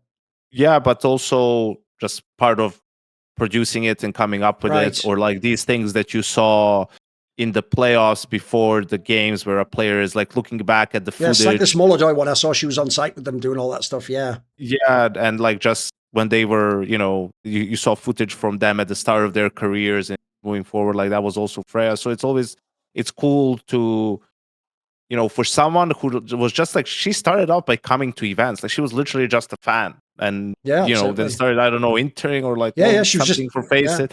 Like, so it's awesome to see someone like who just was a fan of the game and then loves the game and respects the players and the stories in the game, like, be in that position, and then just as you guys pointed out, like, also improve over time, and now get to a point where, without a doubt, it's like her and Richard and then everyone else. Okay. Right, what we will now do is I will talk about a new feature we have, because are you at home thinking to yourself, well, I like Snake and Banter, but I wish I could suggest the topic that they discuss? Well, if you sign up to LFM Premium at lastfreenation.com, you can actually suggest a topic, because each week we will take a topic, and also we're going to have like a Q&A section later on. That's something you get as part of the premium. So if you don't know, LFN is actually completely creator owned. We have no outside investment. Nobody tells us what we can and can't talk about, what we can and can't do. We do the shows that we vibe with. And the whole point of LFM Premium is we love our sponsors. You'll see them mentioned on this show. They help us keep putting food in our mouths, keep the lights on. But it's actually people who subscribe that essentially help us stay unbought. So we don't have to take investment. We don't have to fold into a big media vertical out there in the world. So one of the things you will also get if you actually sign up to LFM Premium is, as I say, there's Q&A. We never had that on Snake and Banter before. We had like topics on Hot Take Point Made. On Summoning Insight League of Legends, we had Q&A. For this, every single show will have its own Q&A section. We'll do it at the end. For this episode, you'll get it for free. That's just to give everyone a taste. But in the future, the Q&A section, 15, 20 minutes or so, will be generated via subscribers. There'll be a Discord you'll be able to access. If you're already on a Discord for other things, by the way, you can just undo that and just go to the premium. We'll get way more value, bang for your buck, as it were. And that in the future Q&As will go behind a paywall every week. And also, when you sign up to LFN Premium, you can pick what your favourite show is. So if your favourite show is Snake and Banter, that means me and Maui get a decent portion of your subscription, actually, which we very much appreciate, I will say. And you also get all these cool perks as well. By the way, that applies to every show. So when you sign up, even though you pick one show, you'll get the Q&A and all the features for everything that is out there. So go to lastfreenation.com and sign up for LFM Premium. It is $9 a month, or if you do the whole year, it's about $90, which is about $7.50 a month. Obviously, in this case, pick Snake and Banter at sign up so you can pay your subscription to us directly. There is a 7-day money back guarantee. So again, try it out, lastfreenation.com. And we will now do the topic that I have picked out.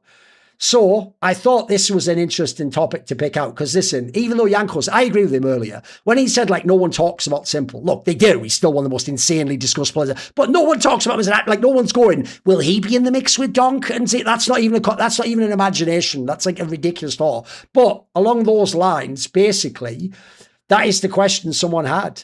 Let me just double check whereabouts was it. Wait there one sec. Fuck, I've lost the actual literal comment here. Where is it? Oh, here we go. Kilgrave says, where is this one? Wait there a second. There we go. Confu says, gun to your head.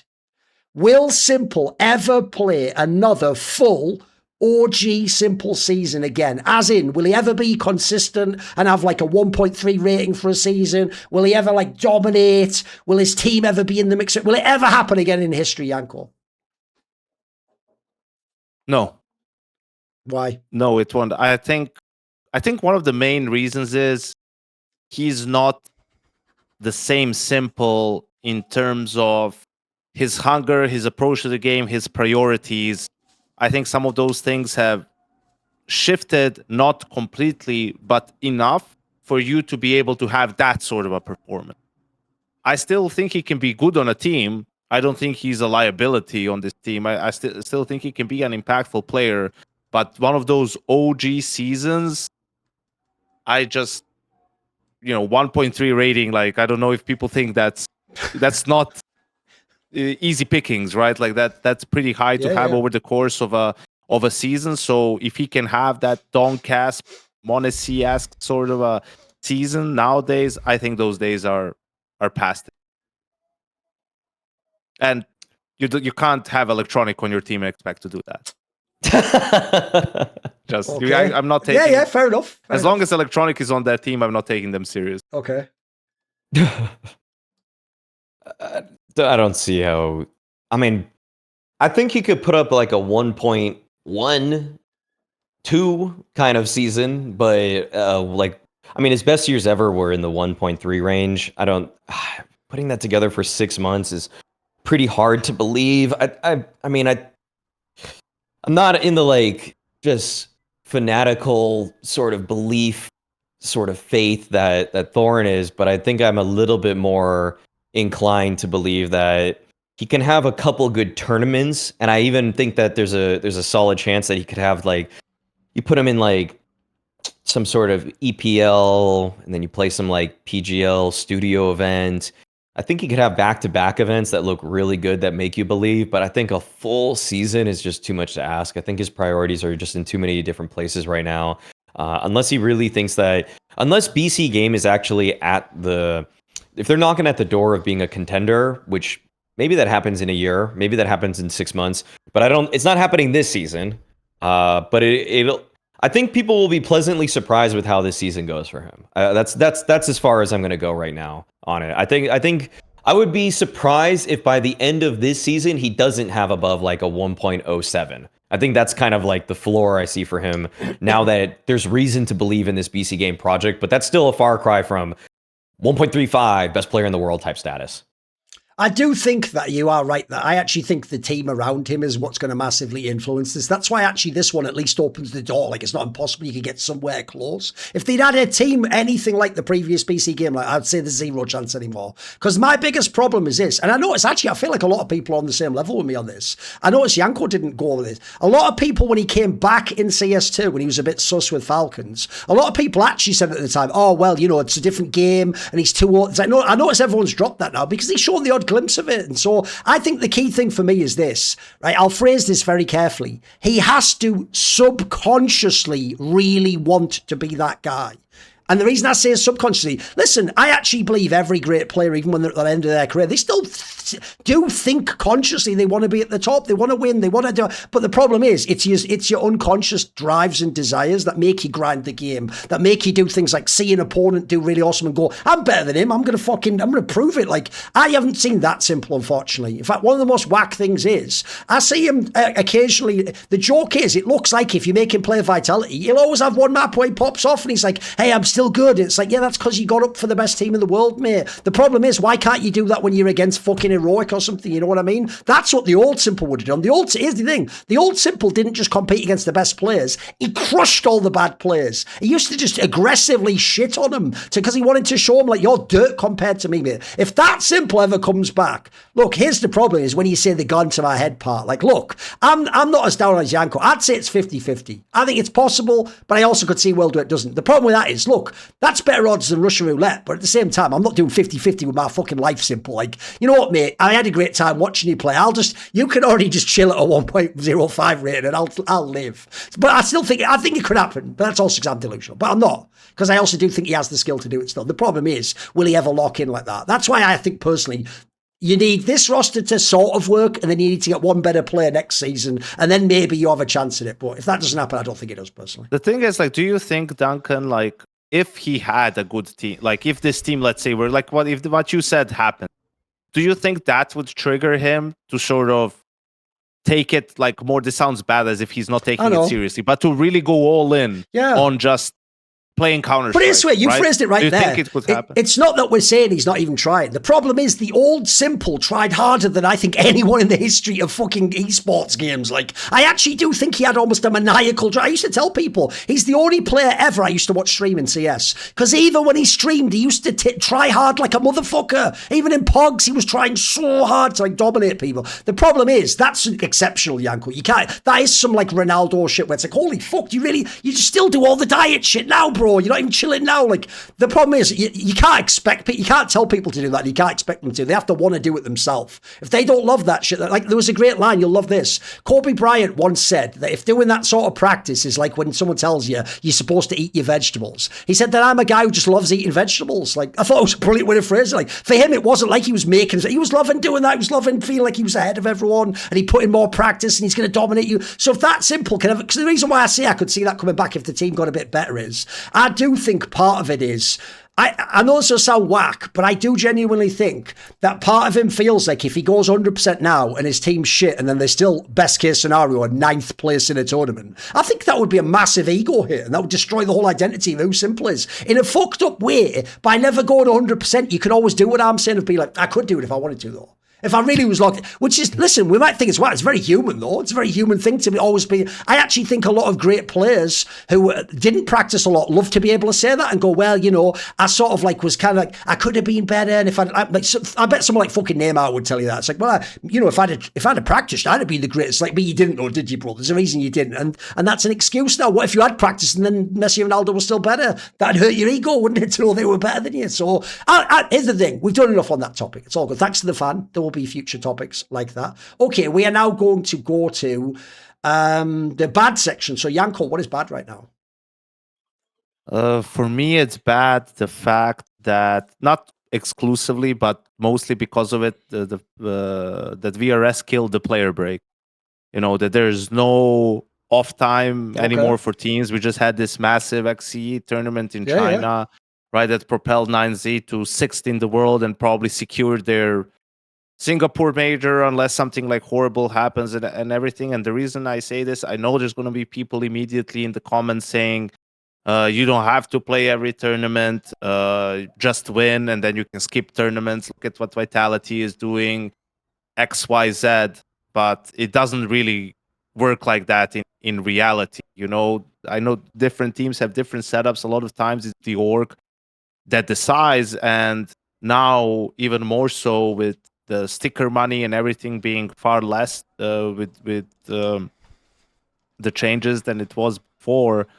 You know, there's going to be more pressure on these players and teams to attend more tournaments, whether it's simply to, you know, make sure you qualify for the big events, that you're there and that show to your sponsors, give them exposure, whether it's that you can go deep in tournaments and actually get not just the club prize share so that they can keep the lights on in these organizations. Like, it's going to be happening more and more. And I know FaZe, for example, obviously not being at the major, they could start their break earlier and then just start their season earlier. They're a unique case. But, you know, look at 9Z, for example. I was talking to Bit, their coach, for a little bit at the major, and their schedule, man, it's crazy. I mean, he has a family at home. He's been home, I don't know, something like 10 days in 3 months. Like something ridiculous, because it's tournaments, then it's like doing something for 9Z media. Then it was like, oh, this deep run all of a sudden. And then they also were playing in this XE thing. So even with doing really well and all of this, like, you only get a couple of days home before you have to fly to China. And, you know, I say that for me, during COVID, like with FaZe, that was like the worst I felt sort of mentally. You could just feel the burnout, because what happened during COVID is like TOs just expanded their formats because it cost them nothing and ended up playing way more games, and you were just in this cycle of doing prep, playing a game, doing prep, playing a game. And like, it really wears on the players. Like, what the big difference between talent work and being on a team is, when I'm not at an event, I'm off. Like, I have all the time in the world. When you're on a team, you get back from an event, like, there's still practice. Yes, like, you can get a couple of days off. Orgs will now try to do that as much as they can, but, you know, there's practice to be had. You're on a schedule. There's all this travel to all these different events. Then you add the fact that some of these events, like we see, are not, you know, maybe in terms of hospitality, accommodation, conditions at the venue or prac rooms are not what you're used to, or maybe even what it's supposed to be. So then that wears on you even more. I just don't like it. I understand the aspect of competition and you skip and choose events, but I really feel like that player break is vital in that sense, because that was the whole point of it. It's like, there's always value for someone to play in these events. Even before with the partner agreements, like, there's still value for the 5th team and the 7th team to attend this, right? But the reason for it being there is, okay, everyone can have this time off, reset, you know. So I really dislike that, that it's really killed it in a way. I know that if there was a proper player union, they would probably be able to block it. Like, that's why I said it's not exclusively. Yeah, it's not exclusively on the VRS, but I think, yeah, for me that's pretty bad. Like, it just leaves you a sour taste in your mouth, because K9Z is 6. Now some of these other teams that are on the cups are going to have to start chasing events. And you remember what happened leading up to the Cologne major with this last minute. Everyone's playing these small regional lands, just a race. Oh, people are signing up, then they're pulling out because they think their contenders are going to play. You had Aurora play that Draculand for no reason in the end, right? Like, so just not a good thing. A lot of angles for this that won't garner sympathy from any fans who work normal 9-to-5s for 51 weeks a year. You know, I think that's the problem with these, with like trying to reach people on these, that it's just that, I mean, so the way I would kind of relate it myself is just that the NFL has like a 6-month off season. You know, it's like such a long, maybe even longer if you get eliminated before the Super Bowl, you know? So, and I don't think it's a coincidence at all that it's the most, I don't know. I don't even care anymore. I mean, I used to like basketball. I like baseball a lot. I think NFL is the best sport, like, at this point. I think it's the most exciting. Exciting, and I think that it's not a coincidence that amount of time off that they have leads to a product that is just so much more demanding in a way that I don't think CS fans put themselves through the same physical rigors of a professional athlete. But I also think that it's why burnout is such a common topic in this space, that it doesn't really pop up nearly as much in traditional sports. You sometimes hear about players opening up about being depressed or some aspect like that, but it's not the same as players who are just grinding in front of their computers for 50 hours a week every single week. And yeah, again, it's not a topic that fans are going to love to hear, because they see players living out their dreams of playing professionally. But the grass, and I'm sure the grass is always greener in some aspect, but trust me, like, if your Steam says you've played 100 hours in the past 2 weeks, every practically waking moment of your last 3 years of your life, it's going to take a huge toll on you. And I think that adding fuel to this already fire, and it's a raging fire already, by basically eliminating the player break, if you're any team that's not in the top 5, is just a disaster waiting to happen. Like, I don't think that it's going to be surprising when you see top players or like tier 1.5 players cite burnout as a reason that, like I would say, look right now at these players that are participating in this sort of XSE event and other like Fisher type events, that basically any event that's run during the player break where other people are taking a little bit of time to recompose themselves, to put take their mind off the game, and look at how many of those people are just kind of, they're going to get burnt out or strung out.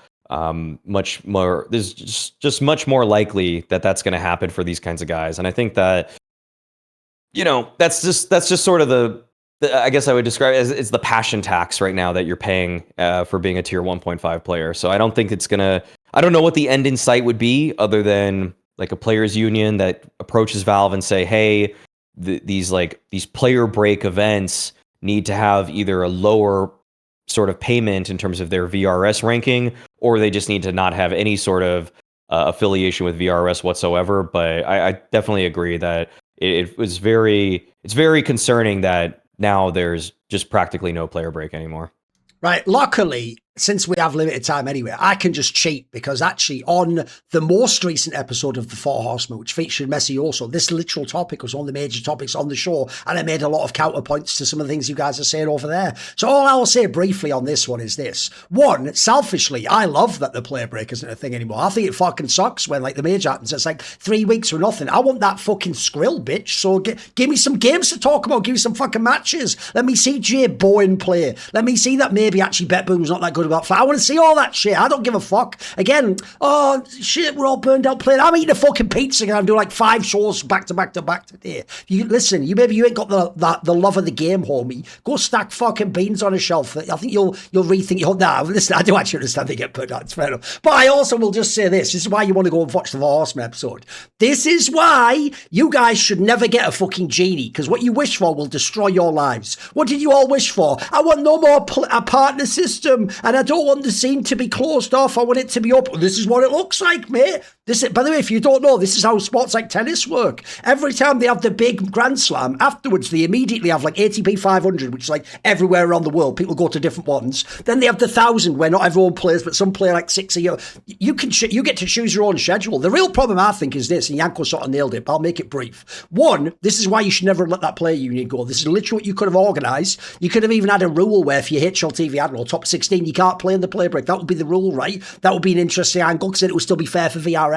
Then secondly, the other angle, by the way, if you're actually the tournaments, etc., the team orgs rather, is this is also why you should have some sort of like a association or something where you decide what tournaments are we all playing together, etc. But because at the moment it's a free-for-all, as you say, people are always sort of incentivized that while you're chilling, I'm grinding. It's like the hustle mentality in it. So unfortunately, that will always be an element when there's money and status to be won in the game. But I do agree. It's obviously, that's why actually this could also be an ugly one too. I think it's ugly too, because it's also kind of but at the same time, I like it because it just makes the tournaments like VR. If people don't know, the problem with VRS obviously is you invite the same teams to every big tournament. So it does mean when you're locked in there, if you're not in that area like a phase, you better fucking get hustling. You better go everywhere that's available, mate, and try and get yourself in that mix.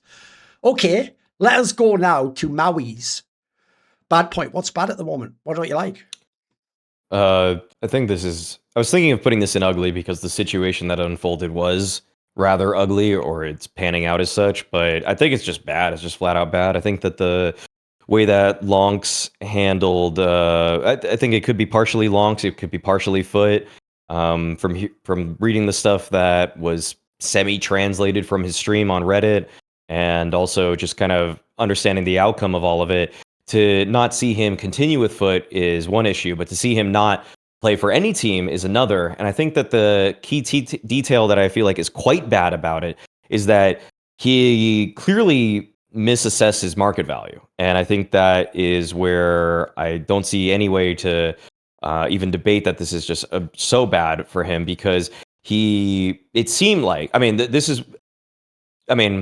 with a little bit of a speculation, it seemed like he was probably in conversations with Maus, probably with BC Game as being their fifth player. But then when he said on his own stream that there were players that were cheaper with more experience than him, you have to think that he just did something completely wrong there. So that is clearly a poor assessment on his end, or his agent's end, or his organ. I don't know who's speaking on his behalf, but whoever is doing it, and if it is himself, they're doing an awful job, because this guy should obviously be playing Tier 1 Counter-Strike, Tier 1 point, he should be on a top 15 team.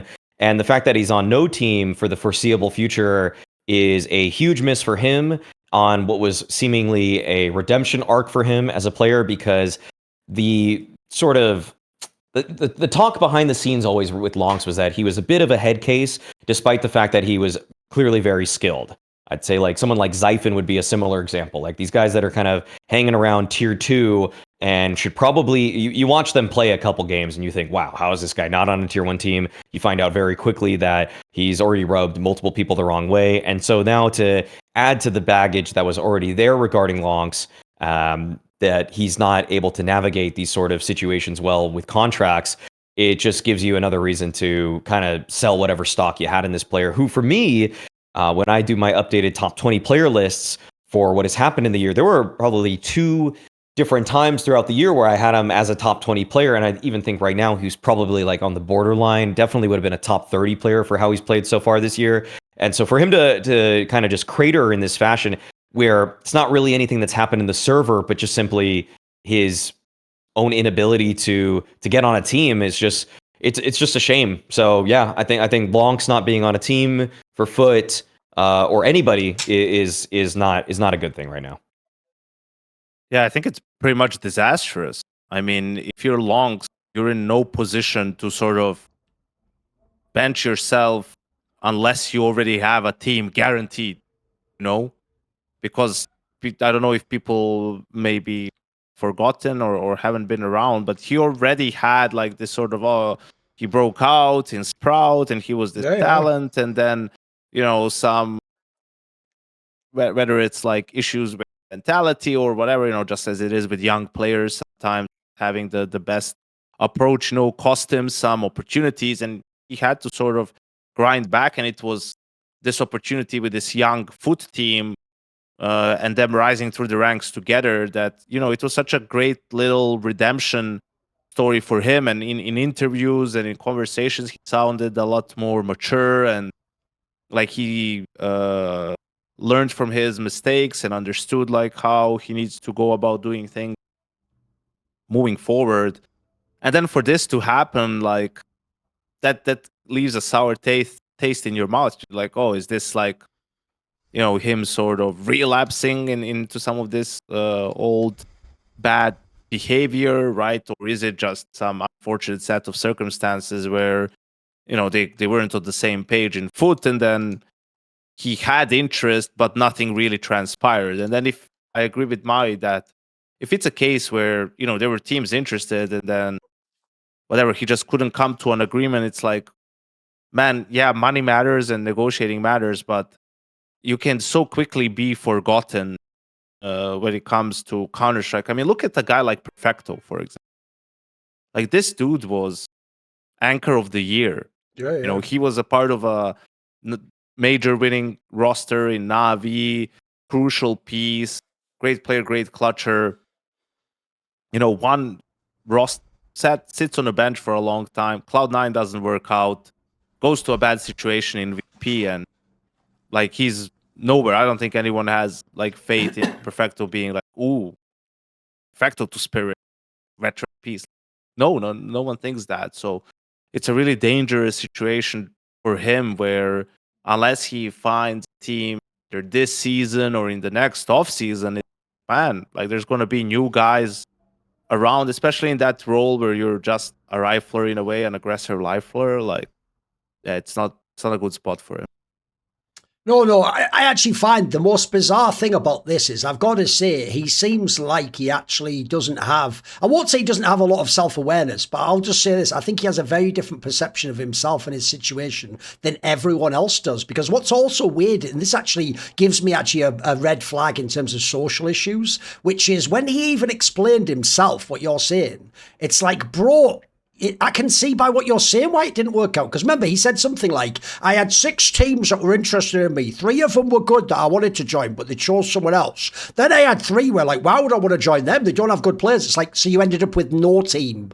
Bro, that's worse. Like, that's the 7th best option. What the fuck are you talking about? Because here's the problem I have. I think he naively, by saying that, is saying, I'm not going to take an offer like the 3 bad. By the way, I'd even speculate one of them could even have been heroic. Might have been, they were like, well, since X-Cloud's out, you want in his spot? Because that's the sort of spot. Or maybe instead of Broland, that's an example of more experienced player. Maybe, who knows, right? So because it's implied, by the way, that Foot has pretty big buyouts for all the players, if people don't know. They're not just like super cheap or whatever. So I think actually the big mistake there is, unlike the JL discussion we had earlier, you weren't a major MVP homer. In fact, you've never done anything at a major. Like, unfortunately, all you did is have one good season on Foot, who even then were kind of a sleeper team, and it was more just like analysts raving about you. It was the cool start, even though you're actually the top-rated player. The problem is, even though he's quite young, we also look at all the others because they're even younger. So we're looking at Jugs and these players. Like, I'm sorry, this isn't like the biggest prospect ever. So if he thought he was going to get onto a Mouse or something like that, okay, cool, but it didn't happen. So I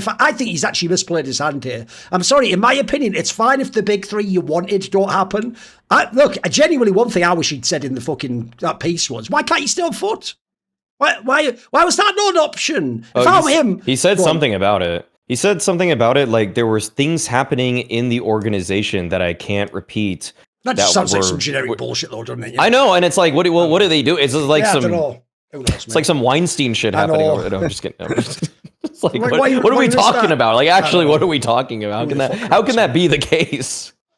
Anyway, so I don't get that whole thing myself anyway. And also, I'll tell you 2 other reasons why you're in a bad spot right now. He didn't mean it to be malevolent. It's just Kassad was your coach 2 years ago. And as Kassad said on Hot Take Point Made, he actually predicted this would happen. He said, the problem is I like lauNX, he's skilled, but he's a ticking time bomb. Like, eventually he'll blow up and something will go wrong and he'll be out of the team biscuit. Sadly, Kassad was proven right. Like, when you have baggage like that, by the way, Kassad isn't the only one who'll know that. Other coaches will have heard that story. And then lastly, I'll just put this out there. Here's the worst thing about the fact that he gambled on getting a big team and didn't take the smaller offers. Bro, your last few tournaments were fucking shit. I know it's when you were out of the lineup because you were ill and then you came back last minute. You were bad at the fucking Atlanta and you were bad at the fucking major. And so unfortunately, to a fan, they only remember that you were like whatever. They won't even remember you were the top rated player. In fact, do you want a really depressing prediction for you right now, lauNX? Here's my prediction. If things go well in FUT for this next season, no one even remembers you're in the team, mate. Xflow just takes your spot. You don't even have to be as good as you. You just have to be a good team still. And people will just forget you. Because I agree, like, if we think of some of the legendary players that sit on a shelf or wait for the big offer and it sometimes never comes, I don't think he'd gotten that status yet. I don't think he's like the lock player. In fact, I'd even say a lot of teams would think, like, well, he was a good player in FUT, but would he work in my team or would he work in my environment? I think there's too many question marks. So I agree, actually. I think this is just bad. I think he's just completely misplayed his hand here. And it's just sad. Because I do think he's a player. This should be when his prime happens. I think bigger problem with what you're talking about, Duncan, is like if he played bad the last two events, like does that just mean okay when you're unhappy with something you just won't try? That's a red flag too, right? Yeah. You know, so like yeah. a lot of red flags. And I'll just put this out there. You don't have to read. This isn't some like they didn't have breakfast together, but I will just put this out there. It doesn't feel like anyone in FUT gives a fuck you left, mate. Like all I'm saying is like I don't feel like they're like, oh, I'm so we miss you so hard, bro. Oh, you're my favorite. No one. Everyone's just like, well, are you off? Are you, mate? Yep. See you. Right. Bring in fucking X-File. Like they've moved on from you real quick, homie. So okay, there you go. That's one angle. Right. We have got one more polymarket gentleman, which is how about this one? Because look at how up and down this one's at 49% chance now. Will NAVI make a roster move before September? So it's only in like 5-6 weeks. It is now at a 49% chance. At one point, it was as high as 81% earlier in July. It is at 49% chance. So at the moment, the traders say no, but only slightly. Now, obviously, the reason I bring this topic up is I feel like everyone speculates that NAVI has to make a roster move or should make it if they want to be number one. NiKo, do they make a roster move before then, and should they? I don't think they make one. I think they should make one. I think they don't because just with how Blade does things, I feel like he's very methodical and, you know, he does his research, he does his prep. You know, as he said, they look at the market, see what's available. And, you know, if there is something there that makes sense for them, they'll make the change. But the fact that they haven't done anything tells you that, you know, it's probably not going to happen still. And I know people will look at the major and be disappointed, but look at the couple of tournaments prior to that, right? And where NAVI was, there's a good reason why they were considered a contender, main one alongside Vitality and Spirit going into Cologne. So things are not as dire as you may think. But the reason why I think they should make one, it's like, it feels hard seeing them compete with these other teams where like you have both Ima and Alexi B like on the team. Yes. Right? Like just from a mechanical standpoint, you know, with someone like Ima, it leaves something to be desired, right? Like in that scenario, like you really need like Makaze a bit wonderful have to be performing almost at all times. And you saw when Makaze is not when he underperforms like he did in Cologne, that's all it takes for them to not even make the playoffs. They were a contender coming in. So I think like in today's era, you see how much people are focusing on. I don't like the word firepower because people think when you say firepower, you mean aim and like just mechanics. Okay.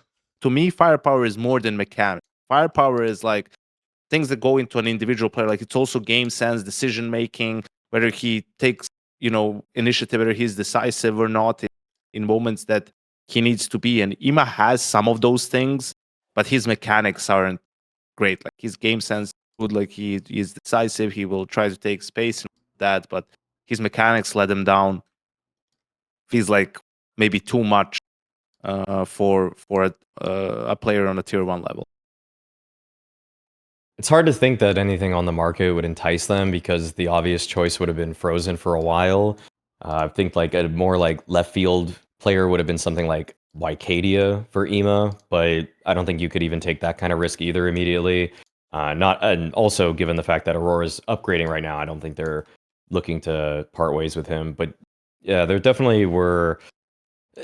I think the window is already pretty much closed for them, so I'm definitely taking no on this one. I just think that I like, you know, NAVI they don't even always pull the trigger immediately after they have these sort of disasters, because yeah, I mean, I think Blade is just he's not always a realist, he's an idealist. And so he's just going to try to think of, well, what other ways could I fix things? What other ways could I be better as a coach? And he'll probably be more introspective regarding what's going on with them at the major than actually consider the sheer fact that, yeah, Ema, per the positions he plays, he's underqualified. So I think that he's going to look for even more ways to be tactical. They might be the most tactical team game to game on any given day, but it doesn't really matter if you're just losing too many 50-50, 40-60 duels.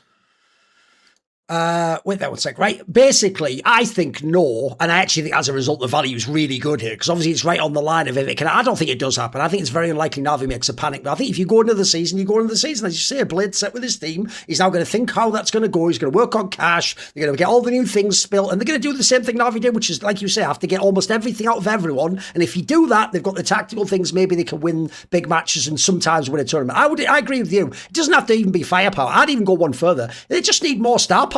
I think I would even trade some of the firepower if they could just be like, I would trade 2 players to get 1 star. I've always felt like the real problem in their team is you can't really guarantee who was going to carry a game. Whereas almost every other team in the top X, there is one player you know, even if you think FURIA's like up and down, Kesserao isn't. Like, nearly always carries the fucking game. So I think that's one of the other things that makes their team hard. Is like you say, they have to do it by committee. They need like 3 people to simultaneously turn up with a 9 out of 10 level game for their play. So that's really hard to get from any team. So I think people take for granted, like in every sport, stars do carry you to some degree in the bad games and the rough ones. And when I always say this, stars steal you maps in games where you shouldn't win them. Like, they're nothing about the way you're playing means you deserve to, but they just make it happen for you. So I don't think they have that in Navi, sadly. Right, there's one last topic, and even though this one could be a monster, let's keep it reasonable because we have to do the Q&A as well. So I want to just make this a short one, and so let's make it my exact framing. It's not, what do you think of Falcons? Here's the topic. I think that what is bad is that nobody in the scene seems to know, because Falcons won the major, how do they actually feel about Falcons? I mean, if you just go and watch Hot Take Point Made, you would think Kassad is actually having like a full schizophrenic breakdown. Like, he is just giving totally different takes every fucking week. He is going from like, Falcons will do nothing with Carrigan, Falcons is Boston, they lost to Legacy, to like, well, yeah, they just won the major, but what do you expect? Like, they've got all the best players, to, he didn't do anything, but they're just good players. And then similarly, fans are the same. The same fans are like, well, Carrigan was washed in phase, he should retire. Then he joins this team. Well, he's got all superstars. What do you expect? Of course he wins. Then you go, wait a minute, got all superstars. You all told me this team was whack and they were all just soulless playing for Saudi money. Wait a minute, what? Yeah, but he has NiKo and Modesty. You all said Modesty's nowhere near Dom Kanzimu. What? NiKo, you all said he's a choker and he can't play this. Keisuke, you said he's busted. Markazis, but like, no one knows what the fuck they think about Falcons. Everyone changes their opinion every fucking week. So my question is this: what is your read on Falcons in the second season? Yanko, how does Falcons do? Who are they? How good are they? It doesn't have to be massive. Just give me some thoughts. Who are Falcons for you? They are the phase of your generation or whatever, this kid's generation. The Gen Z, yeah. Yeah, in the sense of like, they definitely can go on and win a tournament, but they'll definitely disappoint you at a couple of events too. Maybe the amount of firepower on the team makes their floor higher than what phase was for, where they won't have too many, group stage exits or anything along those lines. But I said it throughout the major, Falcons will play their best CS against the best team. That's why I said in the, when the bracket was out, this is the best bracket Falcons major. I know it sounds crazy, right? But they lost to Bet for good reason in that tournament. They beat all the other good contender teams. So I think that will continue for a while, because Kerrigan still has only been there for 2 months. Like, they haven't had a ton of practice. The way things went, obviously, great job winning the major, making 2 finals outside of that, but they'll still need more time for his system to be implemented across all maps, for the players to get used to it, and for them to raise their floor. Their ceiling will always be high because of the players that they have, but in order for them to be, the number 1 team for a prolonged period of time, they'll need consistency, and for that, they need to raise their floor. My take would just be that Vitality is going to have the highest floor this season, but Falcon Falcons is going to have the highest ceiling, and I would take them as my favorites to win Singapore. I don't think that. I think the best days of Vitality are behind them, but I definitely see them as a threat on a regular basis to, especially if they get a non-Falcons laden bracket, then they're probably the team that I would take almost every single time. My third would definitely be Spirit, and everybody beneath them is kind of in a sort of a wash for me. I'm not really sure how that's gonna play out, but I would just say who the team I think will be the most successful in the upcoming season will be Falcons.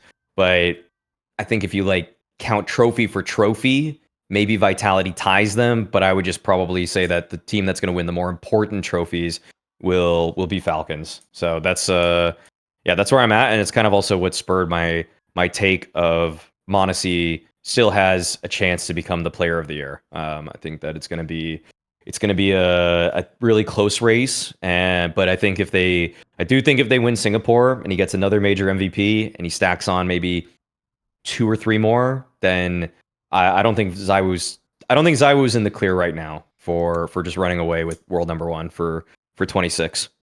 I'll just make it really quick. I think Vitality is going to be the best team with the trophy still. The key thing for me is this. I actually still think everyone's cool with it now. It is still all about, will Carrigan actually shoot people with a fucking gun, or will he just do nothing? Because my problem is this. If Carrigan actually can't frag, then you're going to need all these exceptional performances from everyone else in the team, and that's probably too much to ask every event. If instead Carrigan can just come anywhere close to FaZe Carrigan last year and the year before that, then it takes a bit of pressure off, and then you actually just have a really sick roster where they can mix it up with anyone. The obvious cool thing about the second season, by the way, is the head-to-head. Doesn't everyone want to just see a million semis and finals between Falcons and Vitality? Like, I also think, by the way, in a weird way, I know they've lost them, so maybe they won't agree with me. If you are Vitality, this is the team you have been waiting for. If you get loads of wins in tournaments against this team, all those people doing the, but Astralis play better, that will go away. That will go away when you play against m0NESY, NiKo, you will get the status of we were the dominant team and we beat like the best team. We're the best team ever, basically. So this is actually the opponent that they needed, I think, actually, Falcons. Right, this is going to be the Q&A section. For this one, you will get it for free to get a taste of the LFN Premium. In future ones, it'll be behind a paywall. So this one we just did via a tweet. So since Maui said this, I never made this condition, but fuck it, Maui did it anyway. Maui said we would answer one stupid question. So the stupid question is, Queen Nio, is Brokey the greatest of all time? Yanko? No. He's entertaining, but no. He's not the greatest anything. He's the greatest Brokey of all time. There you go. I'll give him that. And even then, he's not currently the greatest Brokey of all time. He's just on Fridays. On Fridays, you can make a case.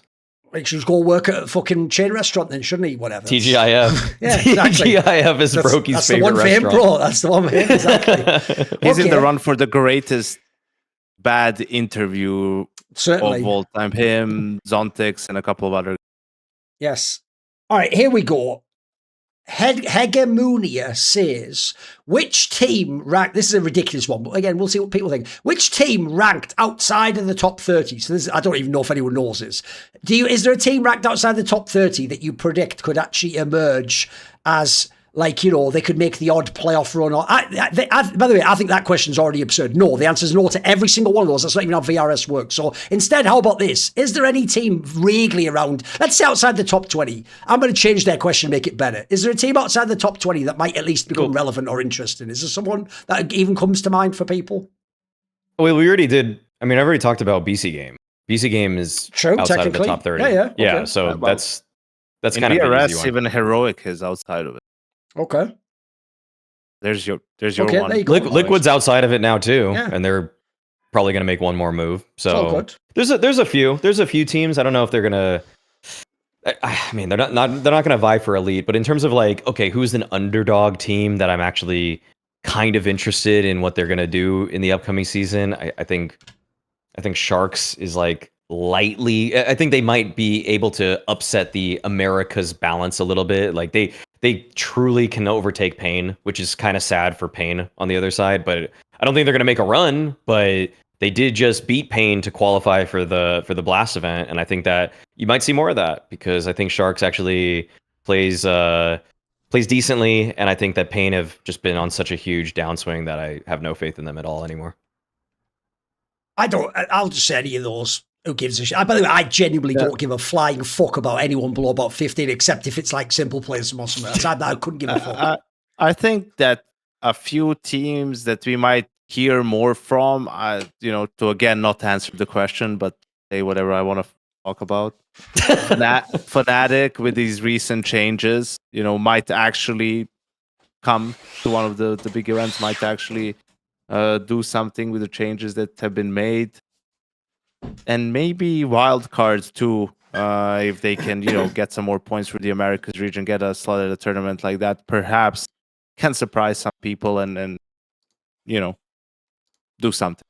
That's the bar. Chambermaid says, what will be the next revolutionary tactic or strategy in tier 1? I believe it's more efficient utility usage because people, guys throw pointless pointless utility late in rounds so often. By the way, ignore the tactic part. I think what he means is what's the next level up in CS? What changes? In his case, he thinks you should be more economical utility. What do you have an angle? Yeah. What's the next frontier for CS? Do you think, Janko? I think for me, it's not fully, but to some extent, positionless CS.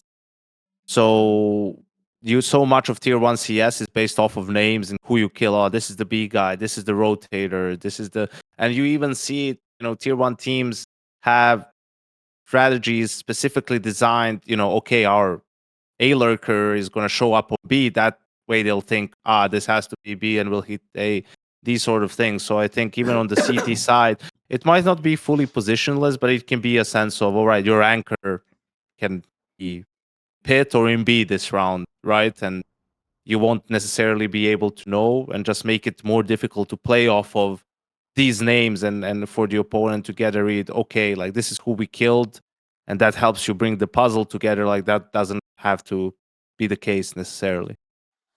I actually don't. Here's the problem. He obviously means what will be the next one. I think we should do it like you did. What do we want to be the next one? My answer for this one's really simple. One thing I have always wanted. Here's the thing. It's one of those ones where when I haven't been a coach myself, it's easy to go, why didn't you do that? But I imagine it's really, really hard to get this done. I think, unfortunately, the biggest conceptual failure in pro Counter-Strike, it goes to the absolute top, even Vitality does this, is simultaneously teams are really, really bad at fucking saving. They still do that. I did that video years ago. They still do that shit where you're on Inferno and they take the B site and you save V3, V5, but you don't coordinate and do it properly. And then when they come and hunt you, last second you peek until you die. And it's so you did nothing there. You didn't save and you lost the round and you didn't save. This is the dumbest economic hole in your entire game. And then the other side, it's the same concept on the T side. Notice it's all economic things because that'll instantly can affect any team. It's not about skill. The other one is on T side. It is amazing to me how many teams, if they have a really great T round, don't hunt when they have to post plant and they have loads of money. They have 4 or 5k each, all AKs, bomb down, and the CTs, if they lose one gun are in a bad scenario and then they just don't hunt them. They just they've gone and saved. It's again, in the same way as they save badly, punish them for that. Go and take that one gun, and that's actually their saves fucked. They're one more round back on the economy. Essentially, I think there's still some economic tweaks we could make. Probably a pipe dream if everyone will do it, though. Maui, what do you think? I think people can actually improve mechanically. I feel like Donk showed that there's a higher ceiling to what sort of movement tech is actually valuable in 50-50 duels, and he's still the best at it by far. And I think that a combination of being able to use, I talked about the donk slide before, but just kind of the spamming of crouches, of making yourself harder to hit. I still feel like a lot of players don't really push that as much as they can in every single duel possible.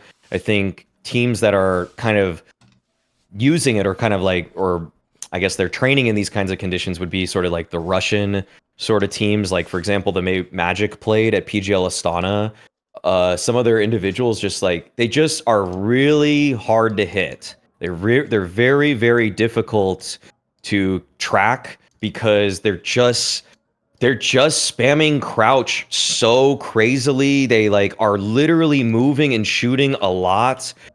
They make these duels look super messy. When you watch Magic play, I think people will wrongly think that they're the worst team of all time because the time to kill in every fight is so long. But that's because they're doing all these kind of grimy little things with their movement, like that Masval guy, like that dude's running and shooting in some of his fights, and I'm like, how does that even get kills? But I think that they understand a little bit more about CS2's mechanics than some of the old generation does. So I think that along with them catching up in terms of tactics is going to actually, I think people are gonna. It might extend the shelf life of certain professionals who are sort of mechanically falling off, like Kerrigan, for example. If he realizes like you can move and shoot in CS2 a little bit more, like you literally can Valorant run and gun a little bit more often than you might think you can.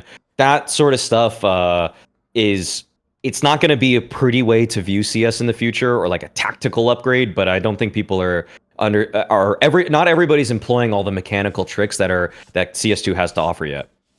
Right, 24R says, will Thorin ever be a coach, a manager? Because he's obviously memeing, isn't he? Right? The answer to this, by the way, is almost certainly no. And the obvious reason why is, right, I actually would not, unfortunately, in the modern day, there's no universe you can be a remote coach. There's no way I'm going to go on the fucking circuit and travel every few weeks. And again, it wouldn't even just be that. I'd have to be at boot camps. Even when I'm at home, I'd have to spend all day watching. There's literally zero chance. It wouldn't even matter if I wanted to do it. Like, I just think it would make zero sense. I'd have spent all these years building up a whole fucking media empire. Like, that's not what I want to. Even when I say I'd like to do events, I mean do like 4 events a year and space them out like 2 months apart.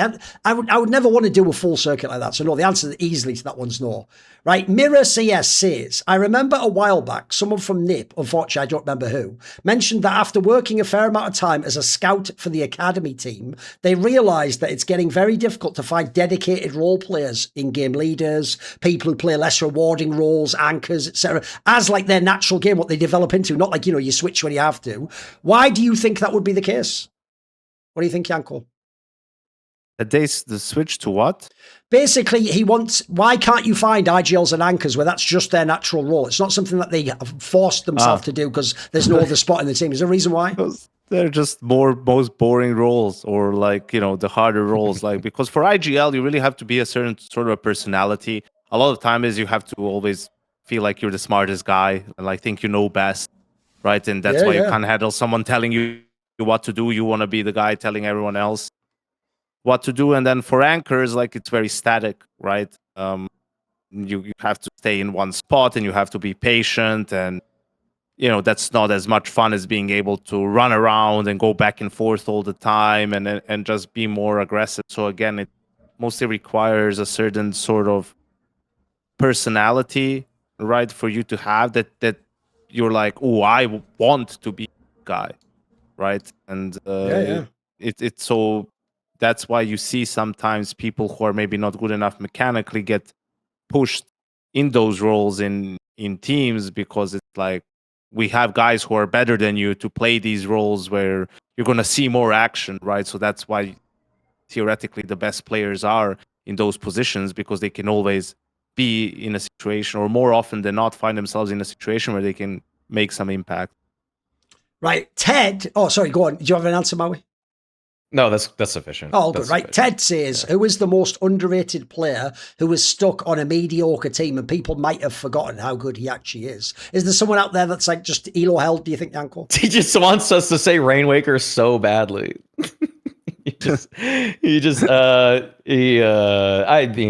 I think the obvious answer is blame F. Yeah, I don't know if people I don't think people forgot, though. I think they don't want to admit it, because a lot of people were on the blame F hate train for so long that now they can't get off. So that's pretty much it. I mean, I don't know about forgot. I don't know. There's some up and coming players that I think are pretty nice, but no, that's my answer. Yeah, I think Insani, even though MIBR is doing better recently, I think has a higher ceiling than that team and his environment. But yeah, I don't think he's forgotten. It's just people are sort of used to, all right, it's Brazil, there's no transfers between teams of these, like, the good players actually just dumping players that you don't want anymore to a different team.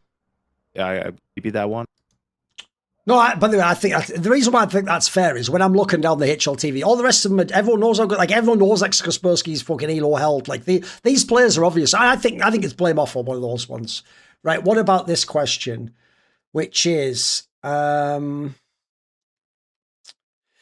Chambermaid again, whatever, you can ask too. What is your biggest pet peeve in terms of like TO overlays? He says his is when they don't list the player roles, because obviously that isn't a thing on overlays. Is there, like, that's a really specific one. Is there a peeve you have with overlays? Is there something you'd like to change or something that should be added? Overlays like in HUD? Yeah, I assume it means the HUD.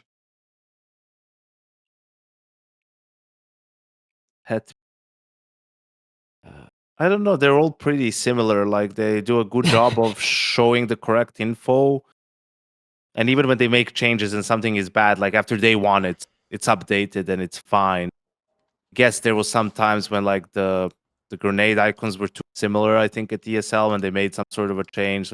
Like I can't tell which grenade the guy actually has, something like that. But they're all like all three of the big ones now have intelligible HUDs, which is like the most important. Yeah. I'll just say mine because it's always going to be the same. To this day, I hate the HUD with the numbers, not the face. I don't like having to go, it's 7, is 7, oh, the sneak over 4, is that Rob saying, to put the fucking face, then I know the whole time who it is without even looking. I know everyone else doesn't give a fuck. I hate that. No, I agree. I was going to say the fact that everybody hasn't jumped on the faces instead of the numbers, I feel like that only benefits me when it's a team I've never watched before and I don't know what their faces are. That's the only time I would want it to be numbers instead of faces. But if it's like major grand finals, like how much more impactful are those Falcons screenshots when it's all 5 of their faces there instead of it just being 1, 4, 5, and 3 alive? It's just like, it's not the same whatsoever.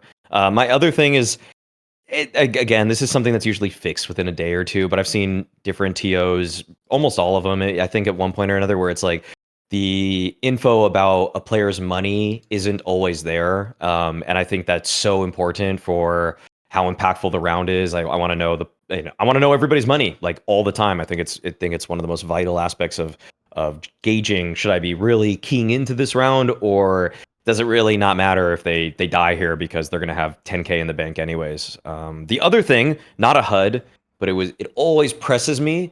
It's not a HUD, but it's just, a production thing, and I think it's automatic for certain TOs, is if it's the first time I'm seeing a kill on a replay, I don't need it to be in slow motion. I want to see that kill in full speed, fast motion immediately, because I want to know how difficult it was. And if it's like some sick one-tap that I know that NiKo pulled off, but then the first time I see it with the Deagle, it's like slow-mo, and he's holding an angle, I don't even know. Did the guy walk peek him or did he running peek him? Like, I can't tell because it's in slow-mo. And so show me the whole kill in full motion, because then you get to gauge how fast these guys' reactions really are.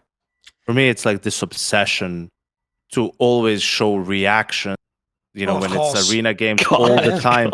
Even though there's shit happening, right? Someone's getting a kill on a save, the bomb's getting defused. Yeah. Or a guy's trying to pick up the op. Yep. Right. Or you miss there's maps where something opening happens kills at the start of the round, opening kills, or just a fast.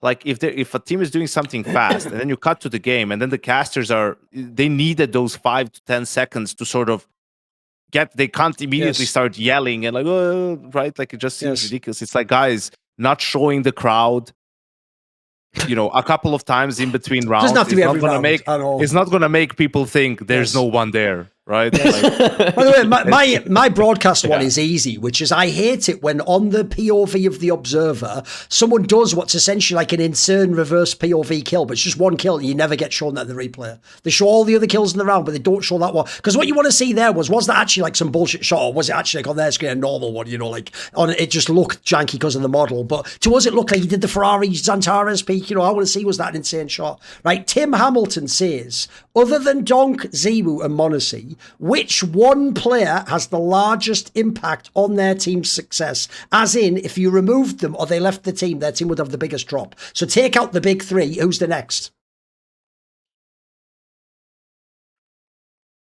I feel like there's a number of good candidates. Yeah, I think an easy answer for me is Mikaze, just from what literally happened at Cologne. We already touched on it in the podcast. He doesn't pop off. They don't pick the maps that he's good at. They don't make it to playoffs. So I think Mikaze is sort of his performances are really strongly correlated with the success of NAVI. Molodo is another one. So saw it like at Cologne compared to some of the other tournaments, especially his side numbers.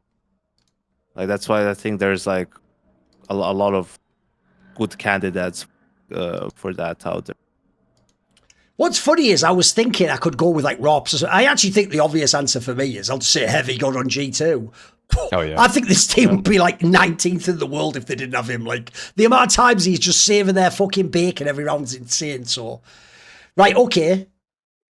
Last question. This will be the last one of all because this is just a fast one. Right. This was phrased as an absolute nightmare. Someone with like a Swedish name, like Kelbjäger. So he said the top 20 worst player of top 10. I don't know what the fuck that means. So here's all I want you to do. Pull up Pitch on TV, top 10, the top 10 teams. Just tell me who the worst player is. He says IGL's excluded. So aside from IGL, which player is the worst in the top 10? VRS top 10 or? You pick it. You decide. All right, VRS top 10. No IGLs.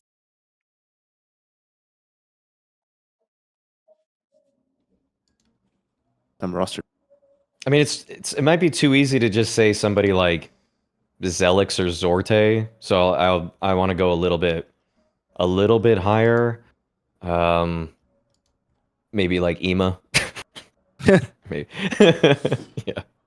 Just he's not the worst of anybody in the top 10, but it's just like per the team he's on, being ranked 4th in the world. That's probably my pick. I'm going to say Nissim from Legacy. I think there's a reason they benched him, and then we're like, welcome back, bro. You know, that whole off season, we don't even need to get into it. That was a clown show. It's like, you're both back, and we're welcoming you back. Like, you tried to ship me off to fucking Narnia, bro. What are you talking about? Apparently, he benched himself. I'll never believe that as I don't know. I mean... He was so bad in a couple of tournaments for them. Yeah. Bear in mind, I'm also sort of cheating there because I think it's unlikely they're going to be a top 10 team often. So I'm sort of being harsh on them, but whatever. We'll leave it at that. Thanks to NiKo for doing the Q&A. Obviously, the future ones will be behind the paywall. We'll see you on the next episode of Snake Banter.